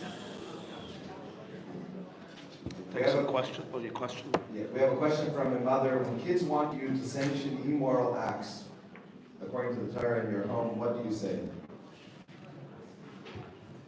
When kids want you to sanction immoral acts, the Torah says they're immoral, but they're in your home, what are you supposed to say? It's a very, very loaded question, and to answer one answer or another answer would be very unfair and also inauthentic. You have to mamish know what's going on. I'll first talk about the extreme situations and then the non-extreme situations. Sometimes you have an extreme situation, which I would call, and you'll forgive me, from a spiritual perspective, stage 4 cancer. Stage 4 cancer means your kid is in active trauma. And a lot of kids are. They're active trauma. They're not behaving in a normal, sane way. They don't have self-respect. People who sleep till 5 o'clock in the afternoon and have absolutely no regard for their own dignity, for their own schedule, for their own productivity. And they're living with their amygdala, meaning their decisions are being based on instinctive coping mechanisms of what's going to make me feel good. That's basically, there's no inner vision. So that's a state of brokenness. So here, any teichecha, any rebuke that you give will usually completely not be experienced by them in any healthy way. They're not capable of hearing it. It's almost like telling somebody who has 2 broken legs, why aren't you running the marathon? Or it's like a cancer patient who's emaciated and throwing up in bed, like, why don't you come to the Shabbos table? It's like, you're missing the point. What they just need is help. They need somebody to be there with them as they're vomiting. So when you have a kid who is in that space spiritually, and we have those kids, you just have to know it. You have to tune into it. And if you're going to be busy arguing with them and taking away their tablet from them, you're completely missing the point. I go a lot to Kesher Nafshi. Kesher Nafshi is an organization for parents who have children struggling with Yiddishkeit. So a lot of parents come to Kesher Nafshi, and they're very special conventions. So one of them, a father shared something incredible, a father whom I know very well. You know, his daughter completely left Yiddishkeit, and she became addicted to drugs. But at that time it was weed.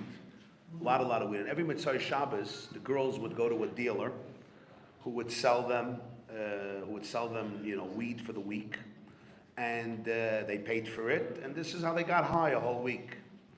And he said that he decided that he's going to go with her Motzei Shabbos and buy it for her and be with her in the car as she begins her Malava Malka. It wasn't Malava Malka with fish. And people said, "You're crazy. You're buying your daughter this destructive substance. You're the only crazy father who does that." He says, "Yeah, I want to be there with her when she does it so she knows she has a father." I met this daughter recently. It's been 7 years later. She changed her whole life around. She regained her sanity and her dignity, and she just got married now. And she said something incredible. She told her father, I was the only one whose father took me. The other girls, their father refused. But you think they didn't get the drugs because they didn't have the money? They did. But you know how they got the money? They sold their bodies. They used their bodies for promiscuity. They got money. I was the only one who didn't have to violate my body because you paid for it. Now that just teaches you the state of mind that people are in. People don't understand that. So is this a mitzvah that a father should now go buy drugs for his daughter? Chas v'shalom. But in that case, it was a great mitzvah. The father was very, very smart. You have to know where your daughter is in life. You have to know where your son in life is. And if you're in denial and you're just busy protecting the name of the family, you're missing the point. On the other hand, thank God not every child is in that place. So the general key is as follows. You have to know what level of attachment exists between you and your child. If there's healthy attachment, so that the no will be absorbed from a place of love and attachment, go ahead. But if there's no attachment and the no will just be seen as another rejection, it's a nail in the coffin of healing. I hope that's clear. The details have to be elaborated, but that's the general framework. If there's no attachment, be very careful, because there's nothing more important for healing than attachment. Most of our wounds are abandonment wounds. Anybody who goes down to the core of their subconscious and their deepest pain, it's an abandonment wound. What psychology has discovered now, Chassidus understood it very well 300 years ago. The key issue in life is attachment. If you felt and you feel healthy attachment with your caregivers, which is really only a metaphor for Hashem, you have a self. If not, the self is deeply wounded and it will look for it everywhere. Our children who don't have that attachment desperately need it. The ones who can give it more than anybody in the world, more than any therapist, any Rebbe, any Rosh Hashiva, any teacher, are parents. And therefore, boundaries are critical. They're vital. Healthy boundaries is the lifeline of a civilization and a community and a person and a family. But if it's going to be at the expense of attachment, it won't be boundaries. It's just going to be another form of emotional alienation, which is very, very dangerous. I'll tell you advice. I once asked Rabbi Shimon Russell. It was a girl who was addicted to pornography on her tablet. And I knew the family very well. And the question was, should the parents, her tablet broke, should they buy her another tablet or not? And they knew what she's doing with it. She was not watching Netflix. She was not watching Rabbi Y. Jacobson Shirat either. She was watching porn. Good question. So you would think, how can a normal parent buy that tablet? And he said something counterintuitive, and I completely agree with him. And of course, he made the qualifications that this has to be done only in a very urgent situation. But he said as follows. Addiction to porn is one of the worst addictions in the world. But there's one thing that's worse than that. And that is no attachment with your parents. Because if you're attached with your parents, you can ultimately heal from addiction. If you have no attachment, the addiction is a sentence for life. So the only thing that's worse than addiction to porn is no attachment with your parents.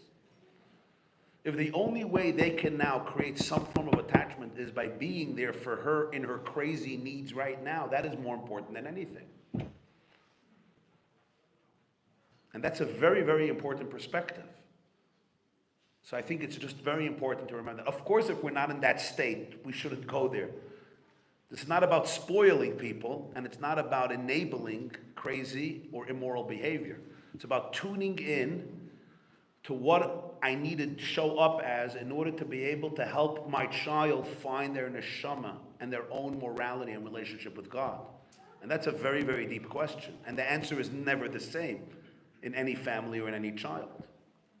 So that's a very general outline to this important question that you asked about moral boundaries.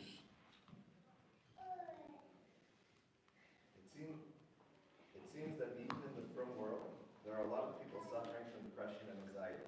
Are they disconnected from Hashem? Chemical imbalance? The unpredictable world that causes it? What is the cause and solution for the anxiety and depression of this generation that seems to have everything? Wow. I guess everybody heard the question. There's so much depression and anxiety even in the very religious community. Does it mean they're disconnected from God? Is it a chemical imbalance? What caused it? What should we do about it? She'ela g'dola sha'alta b'ni. This is a very, very big question, and I think one has to really be very humble before answering it, and I am. So, to give a real conclusive, authoritative answer, it's above my pay grade. I can't.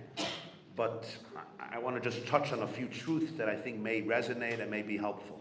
And that is to say that when somebody is suffering from anxiety and depression, they're disconnected from God is very unfair to say. Because in most cases, people don't choose to suffer from anxiety and depression. So to say, oh, now you're disconnected from God, all it does is it increases their anxiety and depression. It's like not only are they suffering from anxiety, now they're suffering from anxiety over the fact that they have anxiety. And that's the worst form of anxiety, because that anxiety you never get rid of, because you always have anxiety. So the anxiety over anxiety is like a death sentence, and it's incessant. And to say that now they're not connected from God is just a recipe for disaster, and it's not true. It's simply not true. And somebody who says that doesn't know one of two things, usually both. They don't know about anxiety, they don't know about God. Usually they don't know about both, and that's why they can say it. When somebody understands anything about God and anything about anxiety, no, having anxiety does not mean you're disconnected from God. Sometimes it's exact opposite. Sometimes it means that you're actually very connected and you're a sensitive soul and you're experiencing a dissonance in the world and in yourself, and that's causing anxiety. Anxiety is an alarm clock. Alarm clocks are not evil, and they don't prove that you're disconnected from God. Alarm clocks just mean that they're alerting you to the fact that there's something going on. Anxiety is telling me that there's something off. There's an imbalance, there's a dissonance. Can there be a chemical imbalance? Of course, that's a major part of it. There can be so many other things as well. Something that the medical community needs to catch up to is the impact of trauma and anxiety and depression, and the impact of trauma on mental illness. Mental illness in many circles is still treated more textbook fashion with medication, and it's very, very important because it could save lives. But we also know that there may be other layers to it. And other layers are very, very deep states of consciousness that go offline because of different factors and experiences, developmental or others. And that's why it's very, very important to always have humility. I always say about doctors and therapists and rabbis, the most dangerous rabbis are the rabbis who tell you, I know everything there is to know about God and Judaism. The most dangerous therapists are therapists who tell you everything there is to know about the brain and human behavior, I know. And the most dangerous doctors are the doctors who will tell you everything there is to know about medicine and biology, I know. Run away. The key in all of these studies is humility. You're talking about infinity. You're literally talking about infinity. A cell, you know what's in a cell? Anybody knows what's in a neuron? Anybody knows what's in this brain, what's in the human consciousness? So the humility is so, so important. So I think our generation, one experience that I see why we're suffering so much from depression and anxiety, this may sound a little too messianic, but I still think it's true, is because our generation was given the task to be able to bring redemption to the world. And the only way you can bring redemption to the world is if you're ready to spit up all the toxicity. It can't be repressed anymore. So our generation, things are not repressed. Everything is coming out. Marriages that functioned very well 50 years ago are not functioning now. Because women and men both say, I want an authentic relationship. I want to experience intimacy, intimacy.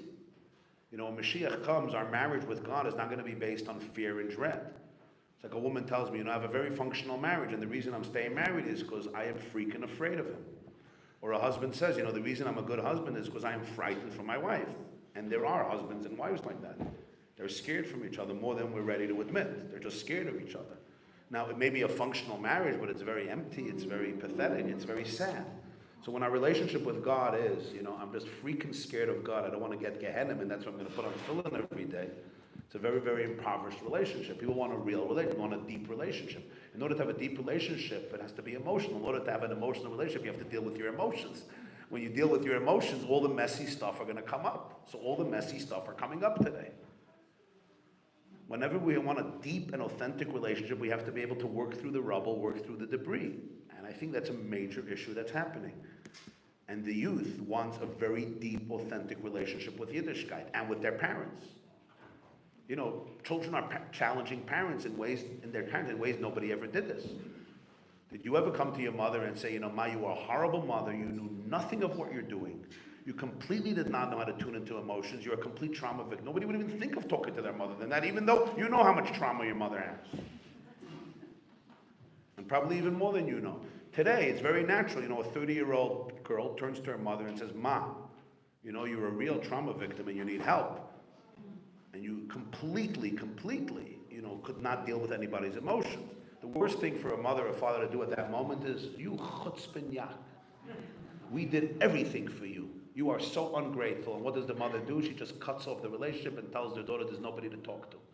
Defense mechanisms and defensiveness always comes from an animal soul consciousness that doesn't have the security and inner unbreakable wholeness, and therefore must be defensive. The divine soul is never defensive. What if I could listen to my daughter and say, wow, thank you for sharing that. It doesn't mean she's right. It doesn't mean she's wrong. It just means we open the channels to a real relationship.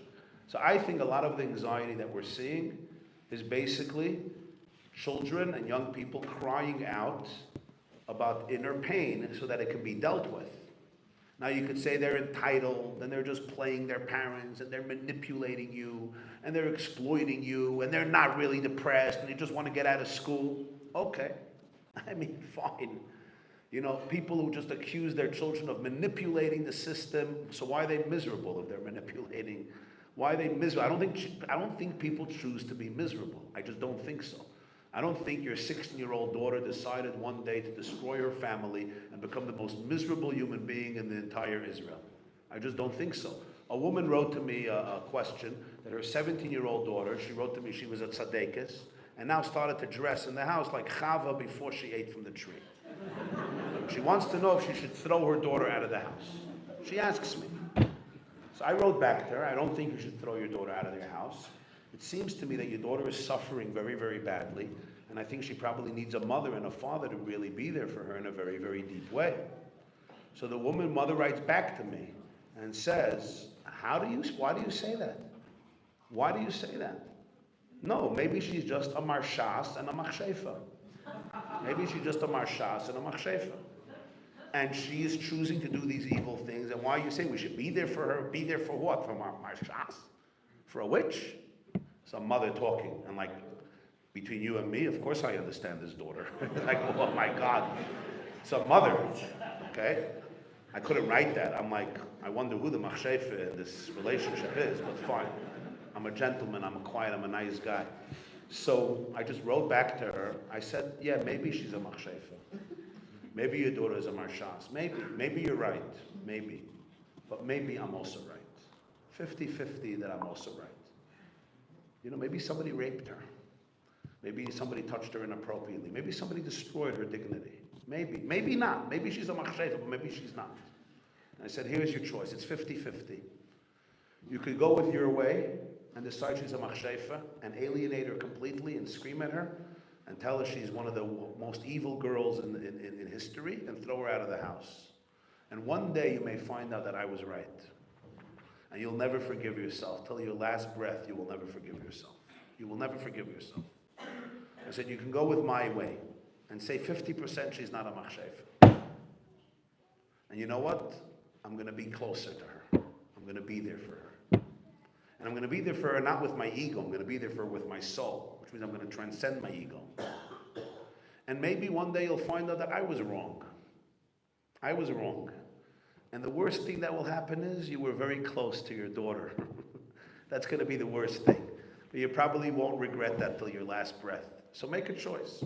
I said, my personal opinion is, You wrote to me that your daughter was a tzaddikas till she was 17. Do you think at 17 a dibuk of Adolf Eichmann or of Joseph Mengele suddenly went into your daughter's psyche, hijacked her cells, transplanted them with Hitler's neshama, Hitler's consciousness, and she said, I'm going to be an SS woman, destroying my entire family, la'olam vod, eradicating the last vestige of Yiras Shamayim in this house, because now I work for the SS. Sorry, I'm just not going to buy that story. I really don't think a dibuk went in at 17. I think at 17, finally, what she was repressing for 10 years came bursting out, and she can't deal with it anymore, and finally, she lost it. Wow. Could you actually apologize to her for not noticing what happened when she was 6 or 7 years old? Can you do that? One day you may need to do that. Do that. Don't be there with your ego. Just hold her pain. It was very hard for the mother to hear these words because she had a way of looking at the world. And by the way, the reason it was so hard for her to see her daughter, because nobody saw her. The reason she calls her daughter that name is because nobody ever saw her. So she got used to living life a certain way, which worked. And that's what she's doing to her daughter now. I get it. So I think when we could see this, at least be sensitive to this possibility. First of all, our homes remain happy places. Your home remains a happy place. Your children don't destroy your lives. Whenever anybody tells me, my children are destroying my lives, your children are not destroying your lives. You're choosing to allow your children to destroy your life because you don't have a life within. Your life is, you're waiting for your children to give you a life, and that doesn't happen. It doesn't work that way. Our children weren't here to give us lives. They weren't created to give us nachas. I don't know if this is heresy. Our children were not created to give us nachas. Nachas, give yourself from yourself. You have a soul, it's a chelik elokam imal. Give yourself nachas. Our children are diamonds that God has entrusted us with in order to polish them and help them become the diamonds they could become. Right? I said the other night, I think it was in the Great Synagogue, we say on Chanukah, the 8 candles, we don't have permission to use them, only to see them. Each children is a candle. We don't have permission to use them. They weren't created for us to use so that they're nachas machines. I could go home and say, wow, I'm such a good father. Wow, such a good mother. What our children and students need is for us to see them. They need us to see them, not to use them, but to see them. To see them not for who we want them to be, for who they are. And to see them not on the outside, but on the inside. And there's no greater gift you can give your children than seeing them. And trust me, it's not easy to see. Because if I have never been seen, I don't know how to see anybody else. And I'm convinced that all great people became great and radiated their greatness because they had one person in their life who saw them. Not saw them as a tool to do something great, but saw them. And once you have somebody who sees you, you get to see yourself. And once you see yourself, you're unstoppable. Because you're divine. That's my brief answer to a very loaded question. Any others?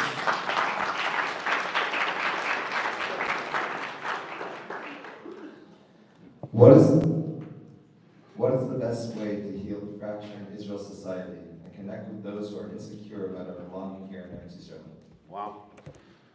Ooh, I thought the last question was a tough one.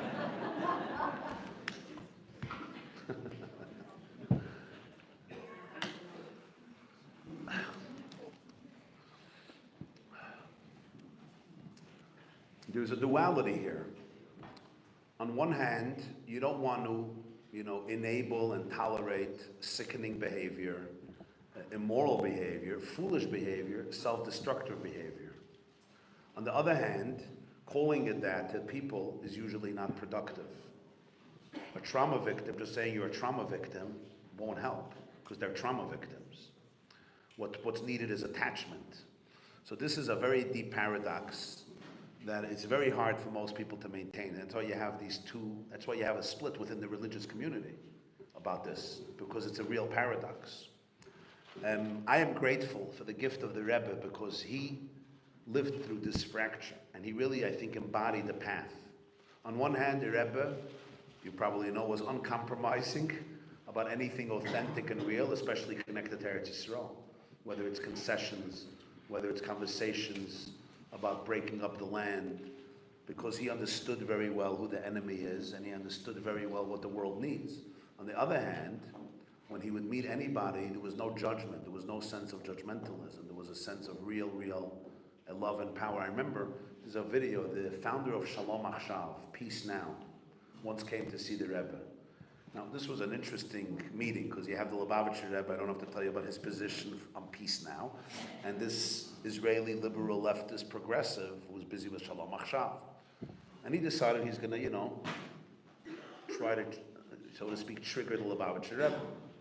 And he says to the Rebbe, so you're still of the opinion that Israel shouldn't give back any territories and make sure there's no peace and so forth? So the Rebbe looks at him. First of all, you could see he's not going into coping mechanism, defense mechanism, confrontation mechanism, aggressive mechanism.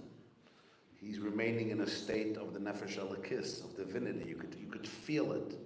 There's no like, oh, here my enemy just came, what fist do I use for the punch?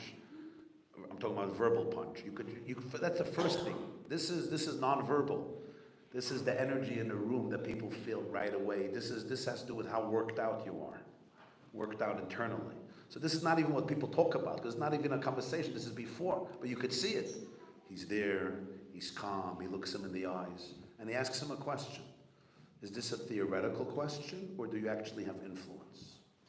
In other words, that was the first question. And the man says, I have influence like every other Jew. So the Rebbe says, well, if you have influence, it would be worthwhile to use your influence not to pressure Jews to give back the land that God has given to them and wants them to have. Very calmly. So he says, and even if it's at the expense of war, because of this position of yours, they're all going to come to war against us. So he looks at him, says, I grew up in Russia. And in Russia, those who hated Jews always found another excuse why Jews are guilty. There will always be another reason why people who hate Jews will say that Jews deserve to be hated. But you really should not be occupying your energy and mental space in helping the enemy steal Eretz Yisrael from the Jewish people. Understand that those who hate you will really just hate you. And any appeasement is just causing you to become weak and defenseless and showing terrorism that they're going to win. Why would you want to do that? So he says, but there's no hope for peace? So according to you, there's no hope for peace? He says, the day that God wants there to be peace, and he will put into their hearts to make peace, there will be peace. And it's not going to be up to you, and it's not going to be up to me. And until then, why spend your energy ligzol Eretz Yisrael me'am Yisrael? And it's interesting. He looks at the Rebbe, and you could see something melted in him. He wasn't this angry, furious person that came in. I don't know if he changed his opinion. He's the founder of Shalom Achshav, so I don't know, But it was so interesting to watch this exchange. So I think ultimately, all we can do is show up with compassion, with love, with authenticity, with presence, and know that deep down every Jew has a soul. Deep down every Jew wants Jews to live. Deep down every Jew knows what Eretz Yisrael is, but there's a lot of blockages. The worst thing we do is when we allow our blockages to get entangled with other people's blockages. That we don't do. So on one hand, one must be very unwavering and decisive and clear and not get nifa'el and not duck and not become inferior ever. On the contrary, the world respects Jews who respect Judaism. Everybody knows that. The world is embarrassed by Jews who are embarrassed by Judaism. On the other hand, in our relationship with other Jews, we need to realize that not ducking and not being inferior doesn't translate into accusation and pointing fingers, which just alienates. It's really holding space for people's pain and also holding space that deep down they have a neshama. And I want to be able to help them reveal it. And the truth is, I think there has been a lot of healing in the sense that a lot of Jews have had a very rude but profound awakening since October 7th, and that has to be built on. It has to be built on in a very, very real and profound way. When people show up with their full truth and love, it has a deeper impact than anybody imagines.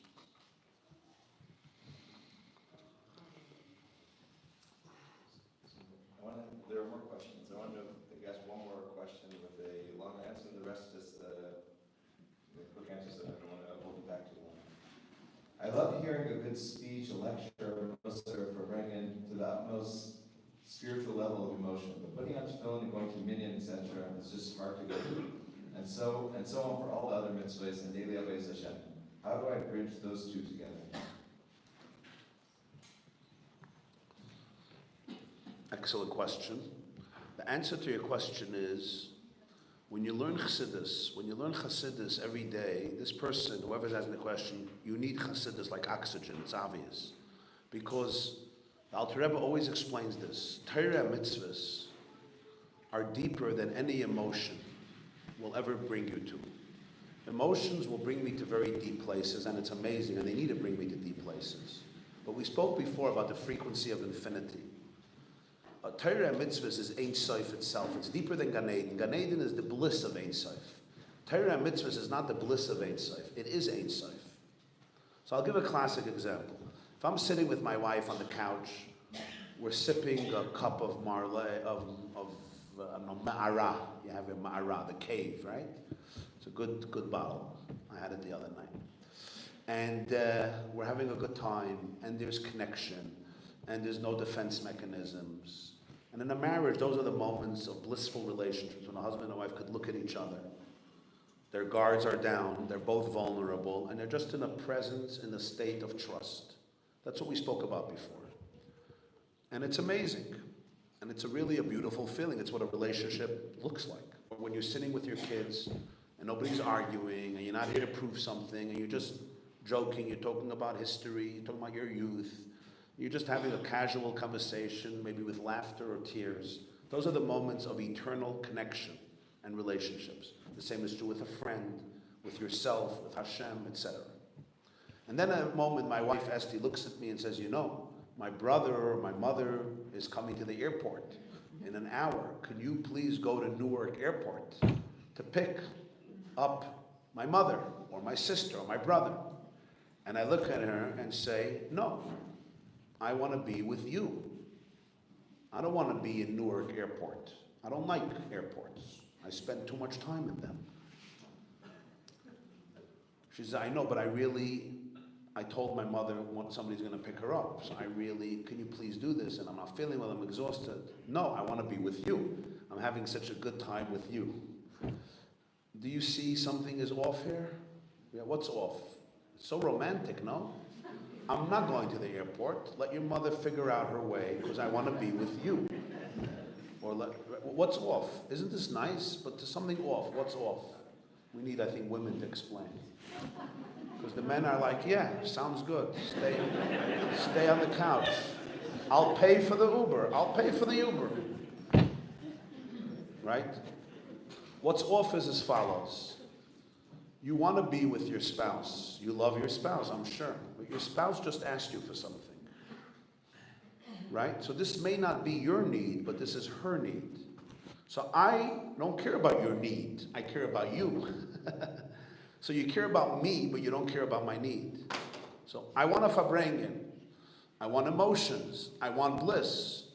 But God says, I asked you to put on tefillin. I asked you to give tzedakah. I asked you to learn Torah. I'm not interested. I want you. So Torah and mitzvahs is not the experience of my wife. Going to Newark Airport is not the experience of my wife. There's no romance in Newark Airport. But you know what? It's what she wants. That's it. It's deeper. Right. In Chassidus it says like this. Gan Eden is Tainug Nivra. Olam Haba is Tainug Nivra. Olam Haza is Tainug Boire. It's an amazing insight. Gan Eden is the bliss of the soul, the bliss of the created person. Because you feel Ein Sof. There's nothing greater than that. There's no bliss greater than experiencing infinity. There's no bliss because it's the source of all bliss. Any bliss you have in this world is just a glimmer of the bliss of Gan Eden, which is Ziv HaShechina. The bliss in the Gan Eden and Olam Haba is the bliss of the created being. The bliss in this world of Torah and mitzvahs is Tainuk Boire. It's the bliss of the creator. So Gan Eden is the bliss of creation, Olam Haba. Olam Haba is the bliss of creator. It's what the creator needs and wants. So when a person, this is a major theme in Chassidus. So it's always a combination. So of course you want your emotion, and of course you want the relationship, but there's the experience of the relationship and there's the relationship. The mitzvah is the relationship itself. And the relationship itself is not about the experience of the relationship. It's deeper than the experience. Sometimes it's not about experience. It's about what my needs are. And every good marriage, this is what you know. It's not always about me feeling what my wife needs. And what if you don't feel what she needs? Women anyway don't understand 90% of their wives. I mean, women do. Men don't understand 90% of their wives' needs. You understand why she needs what she needs? Who cares? Guy said, why do I have to buy flowers for Shabbos? Explain to me the logic of a red rose. Schnitzel, I understand. Why flowers? I looked at him and I knew he's clueless. I just said, Chanukah Chakakti, Gzeira Gazarti, Ein Reshut Lahara Rachareh, like Paraduma. That's it. Paraduma. Paraduma was red. You buy red roses. Be quiet. Chanukah Gazarti. Okay? So that's the idea. But the truth is, the more you're open to this truth, you'll see that when you put on tefillin, you'll experience a light. And when you're davening, you'll also experience a light. The problem with our davening is that we don't trust the word. No, this trauma in the words, like, oh, here we go, hallelujah, ashrei. So you need to learn maybe to do a few pieces in English, to let go of all your expectations of what davening is supposed to look like. Because if you could really tune into the words, you'll see that they can carry you in a very deep way. So ultimately, in the mitzvah itself, you'll feel the deepest oir. But it's a process. But we have to understand that when there's a need of the bayre, when there's a desire, I should call it a desire of the bayre, so it's deeper than any feeling of the relationship. Okay, so a few quicker questions. In Tanya, most of us are labeled as being Rishayim. How do you translate the concept of the Rasha and the Tanya? I heard in the Rav's name that it comes from the word torn or fragmented, karua. Can you expand on this? Yeah. It's the reason that Tanya is not the sefer that it should be, which means learned by every Jew every day, because people don't get it. They don't understand Tanya. It's a very deep misconception on Tanya, and when people learn Tanya, they get a very, very negative self-image, and it ruins the entire experience of Tanya.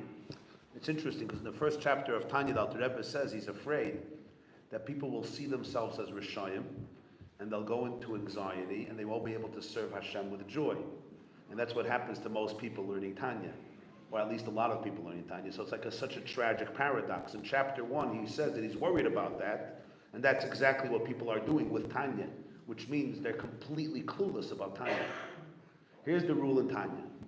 It says in the introduction that all of Tanya is based on a dibur shel chiba, conversation of love. Which means if there's one line in Tanya that you're not experiencing love, you're not learning Tanya. You're imposing your own wounds on the Tanya, which I don't judge, I'm just saying, but it has nothing to do with Tanya. Tanya, in every line, you should be feeling the Alter Rebbe's love. If not, just know this is a litmus test. You're not learning Tanya. So I'll just say one line here, because really this is not just a short question, but it's really a whole long shiur, but I'll just give a 30, 40 second version of this. The foundation of Tanya is that, Yud Tet Kislev, we start learning Tanya again. So those who don't learn Tanya, it's good to learn Tanya, because Yud Tet Kislev, you finish the whole Tanya. You learn every day a piece. When you learn Tanya every day, it sets a tremendous tone for the day. Puts you on the right trajectory. But there's a few conditions how to learn Tanya. Okay, the first thing you have to understand is as follows. Whenever it says in Tanya Rasha, it doesn't mean wicked. Rasha means weak. Rasha means I'm operating from a place of coping mechanisms. That's what Russia means. That's what Russia means. Weak. I'm weak. I'm not in touch. I didn't step in to my own inner light. That's what Russia means. Russia is not Russia, Merusha, you're a wicked, evil, tyrant, dictator, evil human being. That's not Russia in Tanya. You have that Russia. In Tanya, Russia is, I'm operating from a place of coping mechanisms. That's what I'm doing. In fact, number one. Number two, the word Ra in Tanya doesn't mean evil. I know the English translations, that's what they do, but it's a wrong translation. They meant well, but it's a wrong translation. The word Ra doesn't mean evil. The word Ra in Tanya is like in Kohelet. In Kohelet, there's an expression, Hevel u'ru'ut ruach. What's ru'ut ruach? A fragmented spirit. In Baba Kama, we have Kosel Ra'ua, a flimsy, broken wall. Ra'ua. Ra'ua means a weak, broken wall. Ra in Tanya means you're broken, you're fragmented, you're not aligned with oneness. You feel that you're alone and you're separate. It's like the whole matzah and the broken matzah. So when you're broken, you're not part of oneness, you're not part of infinity. That's Ra. Ra is any vision of life and any instinct in life and any behavior in life that is not based on your alignment with oneness and infinity. That's called Ra. You get that? Third thing you have to know about Tanya is whenever it says Nefesh HaBahamis, it means I'm operating from a defensive space, a survival instinct, which puts me, by definition, in a shell and detaches me from experiencing my inner life force and energy. If you know these three things, you'll be able to learn Tanya in a different way. Again, Russia is not wicked. It's weak and operating from coping mechanisms. Ra is not evil.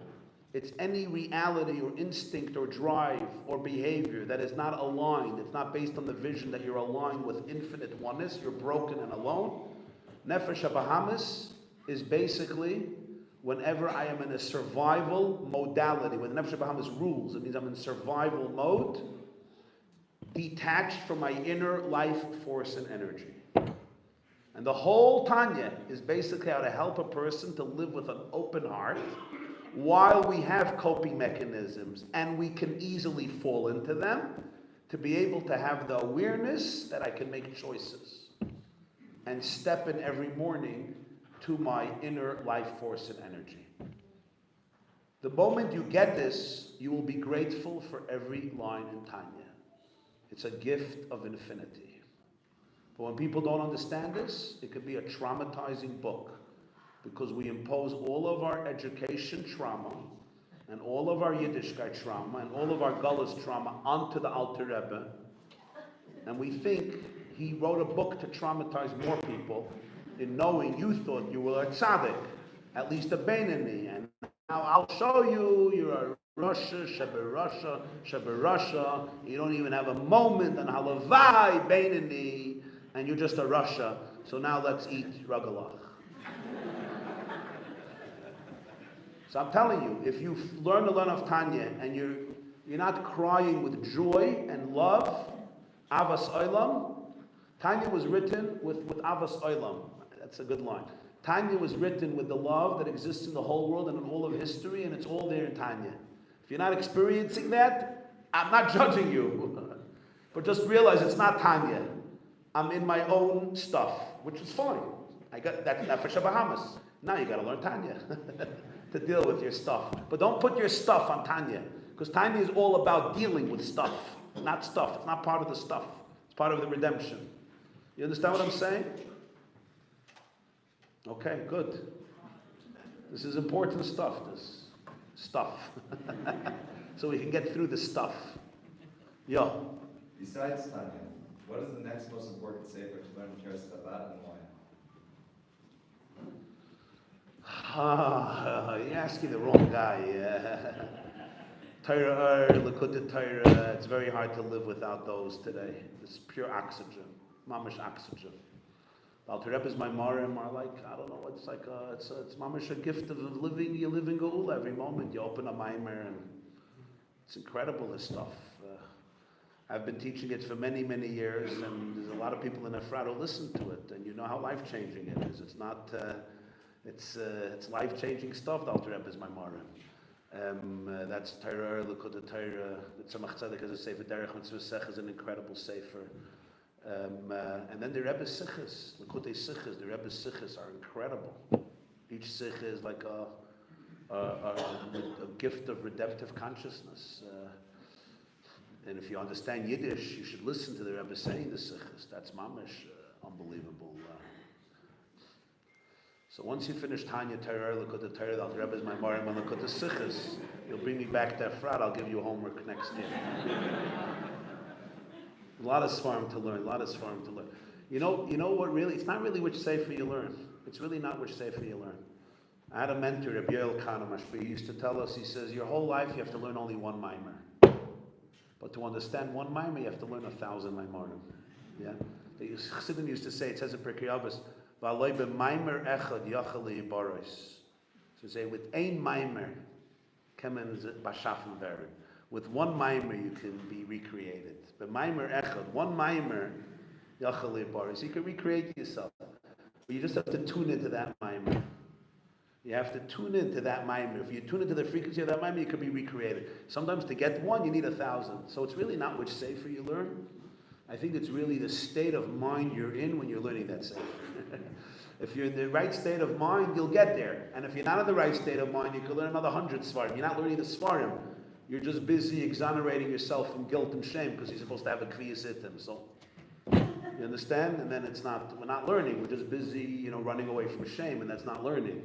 It's just the Nefesh HaBahamis trying to help itself with another survival instinct called religion. It's really is religion another survival mechanism, or is it the reality of Ein Sof? That's the question. Galus religion is religion that's a survival mechanism. It's be religious so that God doesn't punish you. Be religious so you get Gan Eden. That's not religion. That's trauma. You're offline. So the whole Chassidus is stop being religious and stop experiencing religion as a survival mechanism, a coping mechanism. It's about the experience of reality. You understand what I'm saying? This is very important stuff. Religion could be the greatest coping mechanism. Ask a lot of religious Jews, they'll tell you. Especially when you get very hot-headed about it. Sometimes, I'll tell you another great story I just heard at a convention. He told me, he said it changed his life. I mentioned before Rabbi Russell, so he said that his kids left Yiddishkeit, he was struggling, and he had a miserable Shabbos meal because nobody was there at the table, they weren't interested. So, he did his mirrors, Ka'ech Saif, but really depressed. Kari Boin with more depression, Yom Menucha, whatever, it was very, very miserable. Anyway, he finishes the meal, he benches, and he goes up to his room to retire, and he's really despondent. And he said his daughter, who has just started to leave Yiddishkeit, looked at him in the hallway and said, Tati, this Judaism thing, it doesn't look like it's really working out for you, huh? And he said that moment his daughter made him a Baal Tshuva.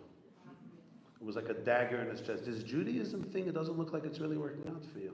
It's so interesting, you're so excited about Shabbos. You want all your kids to keep Shabbos. Why are you so miserable? Because they're not producing the Shabbos energy that you want them to produce. Because at that moment he realized, do I have a relationship with God? Or is it just another ego trip? Shabbos is just another ego trip. If you have a relationship with God, it's Shabbos. So you're sitting alone at the table. So Shabbos. Is God real or not real? He's fake. So if my kid didn't say Advar Torah, so what? Now is a third world war? It's like that house, the father says, New Yankee Advar Torah, I don't have. Shabbos, I don't have.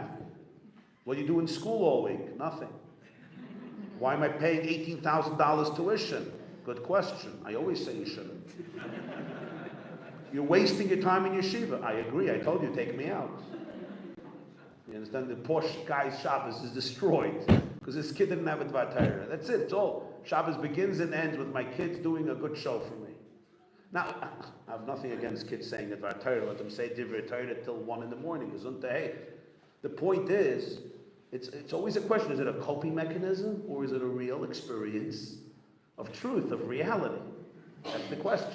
Religion could become a very deep coping mechanism. I do everything but I didn't go out of my animal soul state of consciousness. And it's very sad. And by the way, that's what the youth, a lot of them are rejecting. They're rejecting a Judaism that is part of animal soul consciousness. So for that, I don't have to be frum. I could do other things for my animal soul consciousness that are actually a little less boring. Forgive all my my thing. It's been a long week for me. So. There's an expression of the Navi, Shikoret v'lo miyayin. Sometimes you're drunk, not on wine. Any other questions to bring out a little more heresy? I hope you forgive me for asking a personal question. Are you shocked at the stories and problems you hear? How do you deal with it personally? Wow. So, unfortunately, I'm not shocked anymore. I used to be shocked, now I'm not shocked. I'm not shocked because I've seen humans in their greatness, and I've seen humans in their despicability. And emails and letters I received and stories that people shared have been so shocking that unfortunately I'm not shocked. When you hear about satanic, ritualistic child abuse as a real thing happening by very religious Jews, you're just not shocked anymore. When you hear, Sure. Yeah, satanic, ritualistic child abuse. Yeah. In London there was a story. In Israel, Yeah, very, very religious Jews. You see them on Shabbos. They're dressed in the perfect, holy, holy garb, but they're capable of sexual, ritualistic, satanic abuse towards children. So you're dealing about levels of sick people. Each of them should be imprisoned for life, if not executed. And you're talking about evil on a very, very high level. Very high level. And this is part of the evil of the world that there's no way to logically put your, wrap your brain around. And then you're talking about other stuff, everything everything, I don't know what's above that, but, there's a lot of things that are very shocking, a father sexually molesting his children. Like, what do you say about that, A mother sexually molesting hers. You're talking about sick people. Literally sick people. And then the father demanding from his daughter, kibbud av. She stopped talking to him because he molested her. He never even apologized. And now he says, what about kibbud av? You understand what people are... And then her siblings want her to go every Friday to visit him because you need to respect. And her mother wants it too because her mother's also sick. And she writes me an email. She feels guilty. Is she being over on mitzvah's kibbud av because she doesn't visit her father? And I'm like, it's a sin for you to visit your father. The guy belongs in prison. It's a sin for you to visit your father. He's a sick, evil man. He never even apologized to you because visiting her father for her triggers trauma. She goes crazy for a week. She can't come back. I told her it's an issur for you to go visit your father. But people are telling her it's a mitzvah to go visit her father. And if she doesn't go visit, she said, people are sick. They're sick. They're not normal. And they blame it on religion. They blame it on God. Like this is their God. They tell me, if this is your God, thank God I got no God of yours. If this was your God, I would be an atheist years ago. In fact, I believe many Jews are atheists because this is the God they learned about. Rabbi Yitzchak once told an atheist, we're pretty close. The God you don't believe in, trust me, I don't believe in either. Classic line of the Yitzchak, right? That's Chassidus. Like the God, tell me which God you don't believe in. Trust me, I don't want to believe in him either. It's probably a pretty despicable God to believe in. You understand? And if you take me to a place of infinite love, then probably everybody believes in that. If they can only feel their heart beyond all their pain.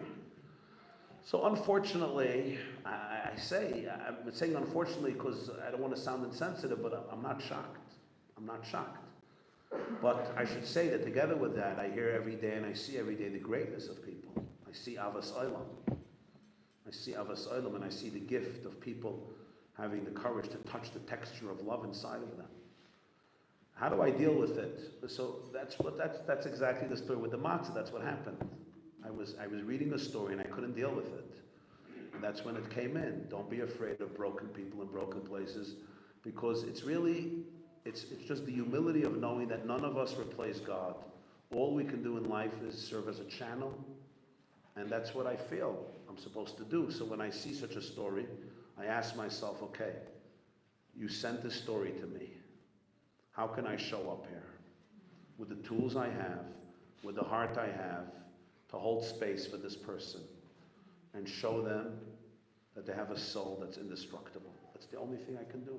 And show me how I can do it. I'm not going to understand. I'm not going to control. I'm not going to think I understand. I'm not going to try to understand. I'm not even going to go into that space, because the moment you go into that space, it's a disaster. I told you, using your mind to experience life, especially the pain of life, is like using your mind to experience, cheesecake. You don't do that. You don't go there with your mind. So I try to stay away from there. I just show up with presence. If I need to cry, I'll cry. And that's it. And then you just hold space. It's really about holding space with wholeness, as I told you, with wholeness. Hold space for brokenness with wholeness. Don't hold space for brokenness with brokenness. You know why? Because then you reinforce the person's brokenness.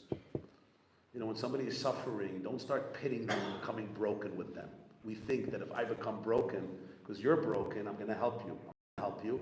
I just help you remain in the frequency of brokenness. I want to hold your brokenness with empathy and love, but with my wholeness. Because then you will have your wholeness. This frequencies that we tune into, and it's not words, it's presence. It's presence. I'll tell you a gewaldige Meise. It taught me so much about talking to people. There was a Yid, I knew him, he passed away young. He was very, very ill from a very young age. And he was dugri, blunt. And he once went for dollars to the Rebbe, to the Lubavitcher Rebbe. I saw a video of it. And he was online, and as he's approaching the Rebbe, he's going like this. Like you would do, like they used to do to a 3-year-old. You remember when they did this in school? When I was a kid, they would always go like this, and you knew, trouble is coming. So he starts doing this to the Rebbe on the line to dollars. Now you have to understand, the Rebbe was, double, triple his age, and he was also a Chabad Chassid, so it's like very strange. Anybody to do this to the Lubavitcher Rebbe, or even to an older person. I mean, you don't start doing this, to a Baba, like to a Zayda, but he's going like this to the Rebbe, and I'm like wondering. And then he comes to the Rebbe, and he's still like this, and he says, I am so disappointed in you. In Hebrew, it's Ani kol kach mu'chazav memcha. That's what he said. A Lubavitcher Chassid. Now, I don't know why he was so disappointed. He didn't say why. My hunch would be he suffered from an illness, and maybe he was hoping the Rebbe would take him out of it. The Rebbe did it. I don't know. I'm just speculating because I don't know if that's the case. But he just said those words. I am so disappointed with you. And, I asked myself, how is the Rebbe going to respond? Like, I wondered so much, how is he going to respond? Like, if somebody would come over to me and say, that was a horrible speech you gave. I am so disappointed with you. And that other speech you gave was even worse. And everything, you're a disappointment. Like, and I need called kach mochazav, I had my hopes high in you, and I'm like, so I know that, on the surface, you behave, but internally, right, it doesn't feel as good as a compliment, right? So you got to deal with it. So I was just wondering, and I looked at the Rebbe's face, and I saw he didn't, he remained fully present. And he repeated the words. He said, so you are very disappointed in me. And he said, that makes two of us. I'm also very disappointed in myself. Bracha v'atzlacha, and they moved on. And I was like, wow, I didn't expect that. First of all, he repeated his words. Which was interesting. The Rebbe didn't do that. He heard and he said what he said. He repeated his words. Almost like, I heard your words and I'm going to say them over again. And then he said, you're not the only one. He said, it makes two of us. Because there was already somebody who was disappointed in me before you. It's called me. Then I realized, first of all, there was no defensiveness. Second of all, he completely held space for his words and he repeated them. But then he did something else. He's like, I am still your Rebbe. I'm still attached to you. You're disappointed in me, so you feel like we're detached. I'm there with you in your disappointment from me, because I'm also disappointed. No, I'm explaining. He said, yeah, I'm also disappointed in myself. No, I'm explaining now. Yeah. I once heard from a Yoel Khan. He said a Jew came out of Yechidus from the Rebbe. And he went from the Rebbe's room into the small base medrash. And he's very, very upset. So Rabbi says, what happened? So he says, the Rebbe is broides of me. The Rebbe is angry at me. The Rebbe is angry, he's upset at me. And he's like completely overwhelmed. Rabbi told this to me. And he said such a wise thing to him. It's such a powerful thing. He said, okay, don't worry. It's fine. The Rebbe is upset at you. You probably deserve to be upset at. He's upset at you. He said, I'll tell you what I'm worried about. I'm worried about that you're going to get upset with the Rebbe. The Rebbe being upset with you, he's not going to detach from you. He's not going to say goodbye to you. He's upset. Something is hurting. But if you get upset at the Rebbe, you're going to detach from your source. That's what I'm worried about. So he said, you're upset at me. Okay, I'm there with you. You're upset at me. You know, in a relationship, you know how powerful that is? You know how powerful that is? I'm disappointed in you. You're disappointed in me. Say it back. Say back what the other person said about their disappointment. And then feel it. Wow. Maybe I'm also disappointed. You know, the hiskashras, the connection. So whenever we respond, you know, we never want to respond from a place of defense mechanisms, coping mechanisms, and ego mechanisms, and survival mechanisms. Because those responses always separate us. You always want to respond from a place of wholeness. And then you can be there with people.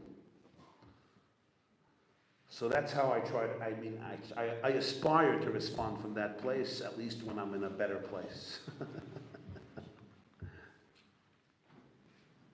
I believe that Chabad as a whole needs to be the last man standing in Chutz La'aretz, just like any captain needs to be the last man standing on his ship. Do you feel it is the time that Chabad leaders need to start letting the world know it's time to come home, and that they only have one home?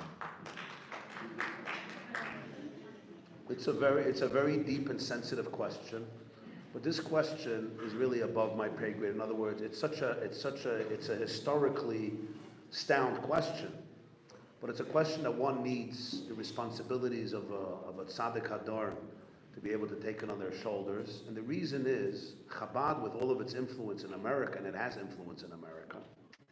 If every Chabad chassid and shliach in the United States makes aliyah to Eretz Yisrael, I'm not sure that every one of the 5.5 million Jews in America are going to follow. So I just think we have to realize that. In other words, Chabad has influence, and they can influence maybe a lot of people. But as the Rebbe used to say, you know, when you pick up a building, it's called, you have to go to the lowest place and then lift up the building. Why did the Rebbe never come to Eretz Yisrael? I'm not sure.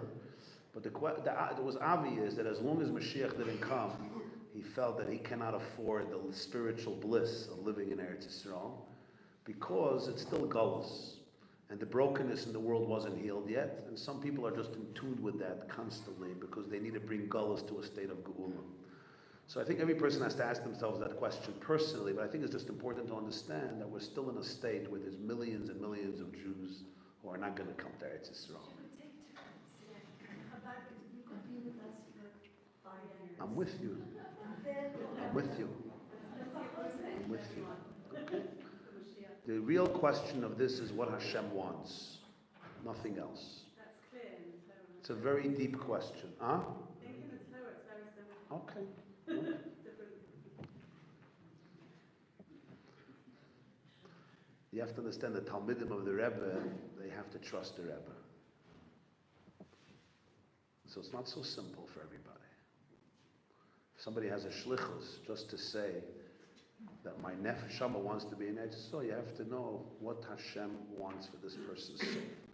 Somebody is running a school, and there's 200 children, who each of them would become intermarried to a guy if this shliach moved to Eretz Yisrael. Are you ready to say that this shliach should move to Eretz Yisrael? How could you? At mevina ma shani omer? I'm asking you a shaila. So what he's talking to Chabad, and Rabbi YY himself too. You're talking, it's very geschmack what you're saying. But I'm telling you, there are shluchim that because of them, these Jews are not intermarrying. They're remaining Yidden. And these are children, you're making like this, but for the Rebbe, these were his children. You understand? If you had a child living in India and living in California, living in San Francisco, right? And living in Vermont, and this is their only link to the Rebbeinu Shalom. So it's not so pashut. I understand. We just have to be sensitive. When That's it. I went to Chabad camp, and there were a lot of Chabad, there was Tzivos Hashem. And when I now visit my son in hospital, and all the soldiers to Cloud, that's Tzivos Hashem. What's the I kshaila? just think Tzivos Hashem is here now. There's no kshaila. Here's the time and the There's no shaila.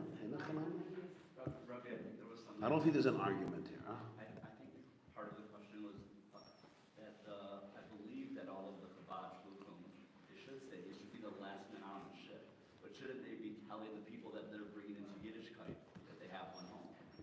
I realize that they should be the last one.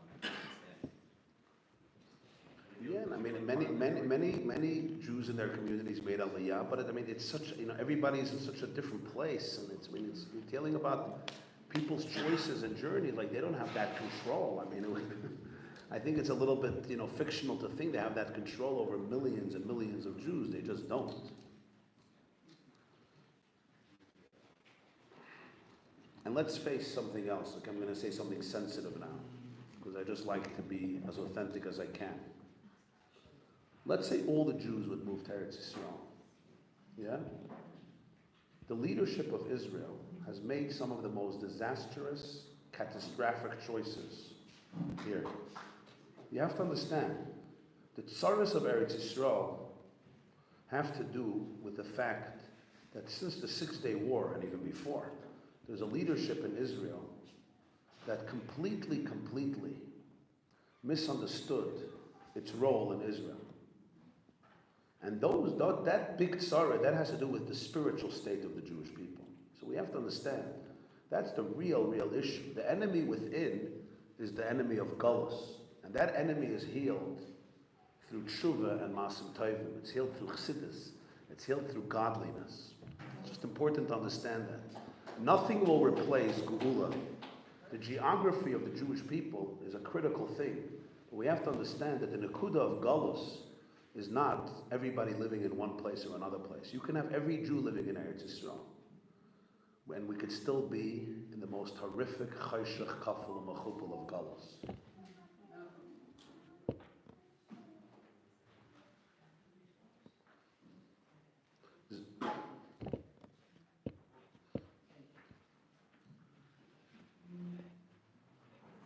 זה קצת אמת מה שאני אומר, לא? אולי אפילו הרבה אמת. זה לא הרבה. We're imagining if there were so many of you here, it would change everything. Why? I know a lot of Lubavitchers. Arik Sharon would not have given back Gaza. Yitzhak Rabin would have not made Oslo. The Rebbe begged them, and they didn't listen to the Rebbe. They didn't listen. None of them listened to the Rebbe. They were all close to him. Begin loved the Rebbe. Sharon loved the Rebbe. Netanyahu loved the Rebbe. Rabin respected the Rebbe. Peres, they all came to the Rebbe. The Rebbe they didn't listen to. The Rebbe they did not listen to. And because of that, they have 60 years of hell in this place. Huh? Of course, everything is Hashem leading the world. But the way it came on a derech hateva, everything is Hashem leading the world. The way it came on a derech hateva was catastrophic. Now, why Hashem allows it, I don't know. Everything Hashem allows, of course. I'm saying the Rebbe warned and warned and warned. I mean, I grew up there, every Farbrengen. He said, I see a p'chiyah l'doros. I see a p'chiyah l'doros. I see, it was then 3 million Jews. 3 million Jews in danger because of what they're doing. You just have to understand the levels of Galus have nothing to do with where they're living. The levels of Galus have to do with the fact that we're living in Galus. And it's tshuva that transfers that. It's the spiritual revolution that transfers that. And the Rambam says every mitzvah could tip the whole world. So who understands the power of a mitzvah that's done anywhere in the world? Now somebody may say, I don't see it that way. I see everything about living in Israel. But you have to appreciate that the great spiritual masters saw godliness and Yiddishkeit, Torah and mitzvahs as the core of the Jewish Renaissance. And Eretz Yisrael is a manifestation of that, not a substitute for that. It's just important to be sensitive to to that state of consciousness. I'm not telling anybody should agree with that. But you have to understand that. People pressured the Rebbe all the years to come to Eretz Yisrael. But he understood that the key of Jewish existence is the Chabad nidachenu me'arba kanfis ha'aretz begins spiritually. Because I could live in Eretz Yisrael and spit at the Shekhinah in Eretz Yisrael every day. Unfortunately.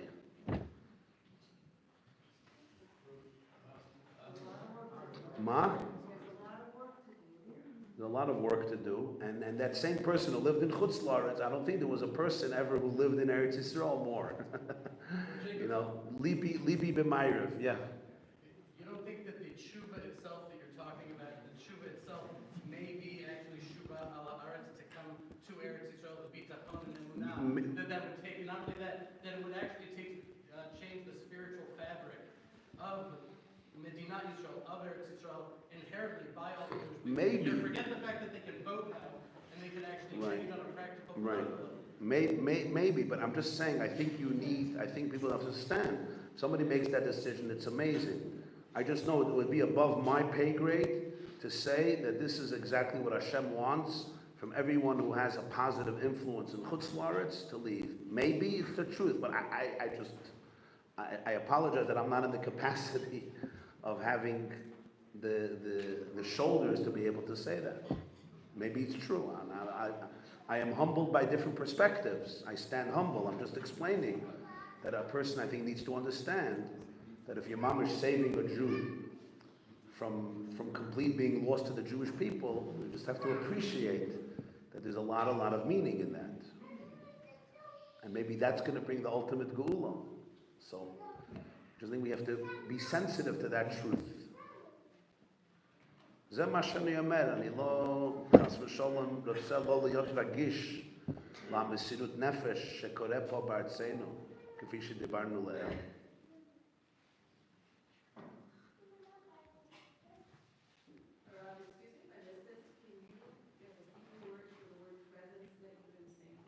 I'm sorry, can you say a little louder?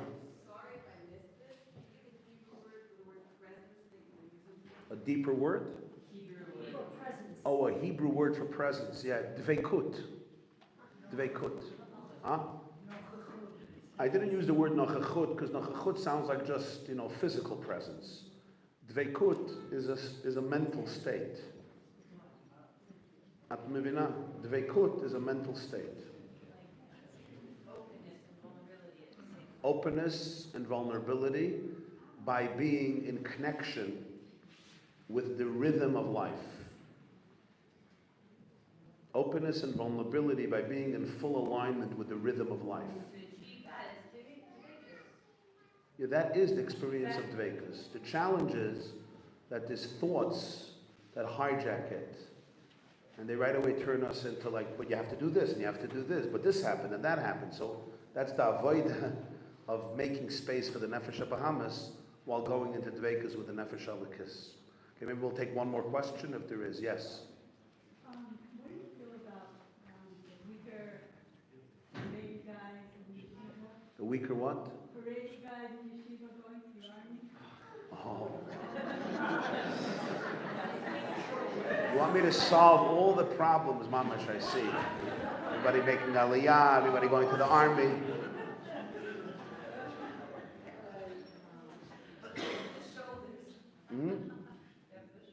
I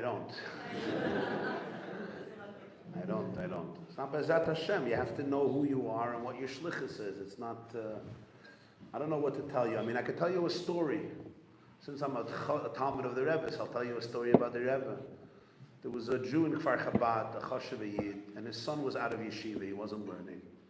And this is many, many years ago. And the rabbi of Kfar Chabad then was one of the Rabbi Ashkenazi, Rabbi Mordechai Ashkenazi, and he was going to the Rebbe. So this father asked him to ask for a bracha for his son. He's out of yeshiva and they want to take him to the army. So he asked a bracha, he didn't want to go to the army. So he told this to the Rebbe. So the Rebbe looked at the Rabbi of Kfar Chabad, Rabbi Ashkenazi. His son told this to me, heard it from his father. And he says, the Rebbe says, I learned through Eira Chaim, Yeridea, Even Ezer, Choshe Mishpat. I did not find a heter that a bachur who's not in yeshiva should not be in the army.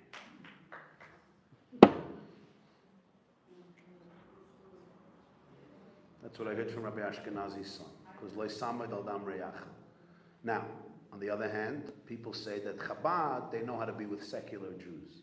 But other people, if you put them in, you're going to lose a whole generation. And that's a big taina, because the army, at the present moment, hasn't been equipped for having that whole, demographic of boys who are even outside of yeshiva. So that's another issue. A third issue that has to be addressed is, and this is the deepest issue, this doesn't have to do with religious Jews. This is what I said back earlier, and that is, it's easy always to attach it to this problem, that problem. The foundations on which the army ethos has been built for many generations, unfortunately, has been based on a very, very profound sense of internal weakness. Not the soldiers, chas v'shalom, the leadership of the Tzava Haganah Yisrael. Arik Sharon asked the Rebbe in 1969 to build the yeshiva in Hebron.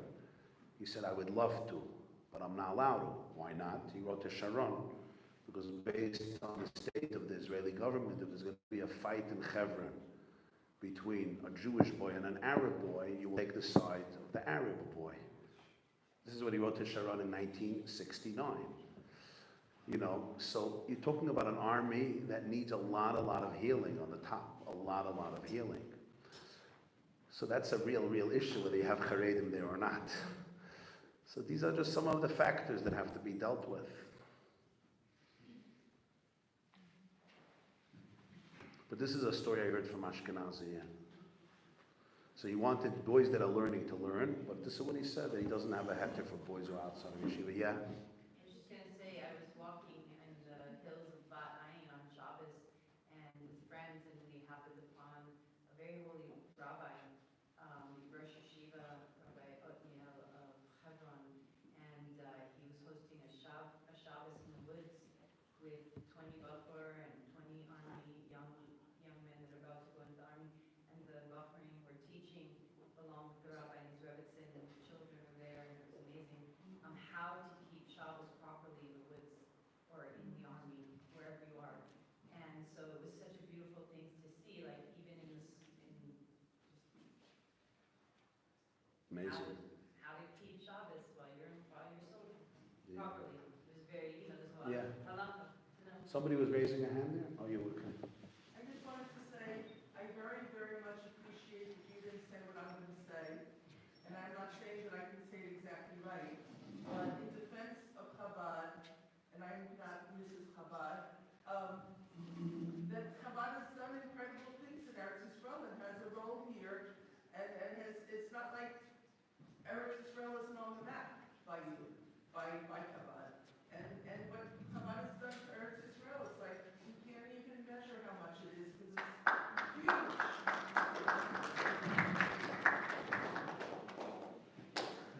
Yeah. Baltimore, New York, all over, we see a lot about Orthodox from leaders in communities writing letters in support of child molesters.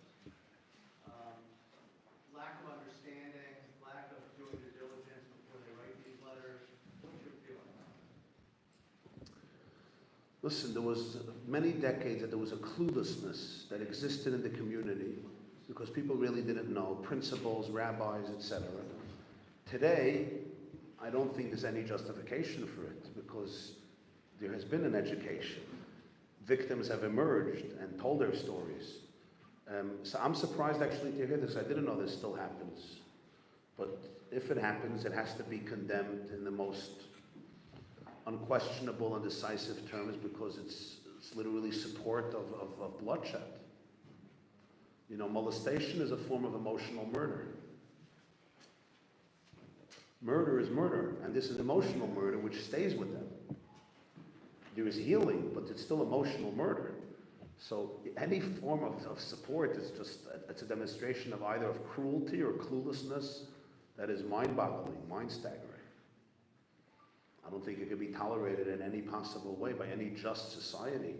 Nothing to do with religion. I mean, it's any just society that calls for the, allowing emotional murder of children to be ignored is beyond horrific. That's part of the problem, and it's accepted inside society, outside of religion. It's so rampant. That's why it must be spoken about. The problem is exactly. It has to be spoken The about. only strength, the only true courage is in the most Mahmir communities, it needs to be education. Yeah, I mean, what happened here when B'nai Brak, that story was really a watershed moment.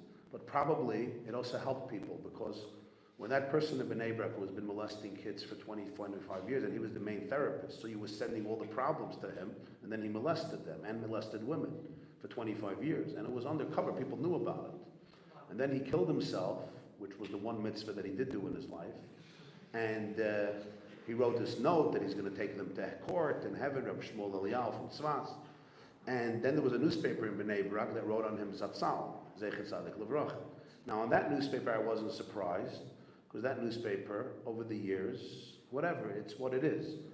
But when they wrote Zatzal on him, I was like, wow. And then there was a girl who committed suicide because she was molested by him. And they said that she's saying Lashon Hara. They accused them of doing Lashon Hara on the person who did this, because Lashon Hara. So suddenly, the perpetrator became the victim, and all the victims became the perpetrators, Yes. right? This is education. So it was just, it was a horrific moment, because it's the tragedy of a religious community that is completely in the dark, and not just in the dark, where victims are perpetrators. Now, how did the victims feel? It was that moment when I saw what was happening, living in America, I realized that we are now in danger of losing hundreds of thousands of kids, because anyone with an open heart is going to see this. And I don't know if you know, that's when I came up with a video, an hour, 2 videos, of giving the real, what I felt was the real approach. I don't think I ever had a video watched as many times, and I don't think I've had comments as many. And it was very, very moving, because there were people who wrote to me, it saved them from suicide. Girls who were molested by him, by this guy in B'nai Brak. And they didn't know that anybody was supporting them. It was all Lashon Hara, Lashon Hara, Lashon Hara, Lashon Hara. And I feel it as, I told somebody that it may be the biggest chus of my life, because I felt that it gave hundreds of thousands of young men and women a realization that Judaism is not corrupt at its core. What they were seeing was a corruption of Judaism at its core, because they know how much they suffered. If this is the God they need to support, it's basically like telling us that the Nazis are the tzaddikim, like the cuckoo. So, I think, listen, I believe, reality, I don't believe. I think truth is that reality prevails. Because reality comes from the word real. Emet me'eretz titzmach. Hashem Elokim emes. Reality prevails because it's real. And the more you stay connected to reality, and you teach reality, and the main thing is you live reality, and you breathe reality, and you radiate reality, it sticks. It takes root. It grows. All sheker ein lo raglayim. Sheker, by definition, never existed, never will exist. So even when it does exist, it's temporary. It's superficial. It's based on cover-ups. So all you can do is, live truth, be truth, radiate truth, and give truth. And truth sticks wherever it has to stick, because it's reality. Thank you so much, Rabbi Jacobson. Tremendous hatzlacha.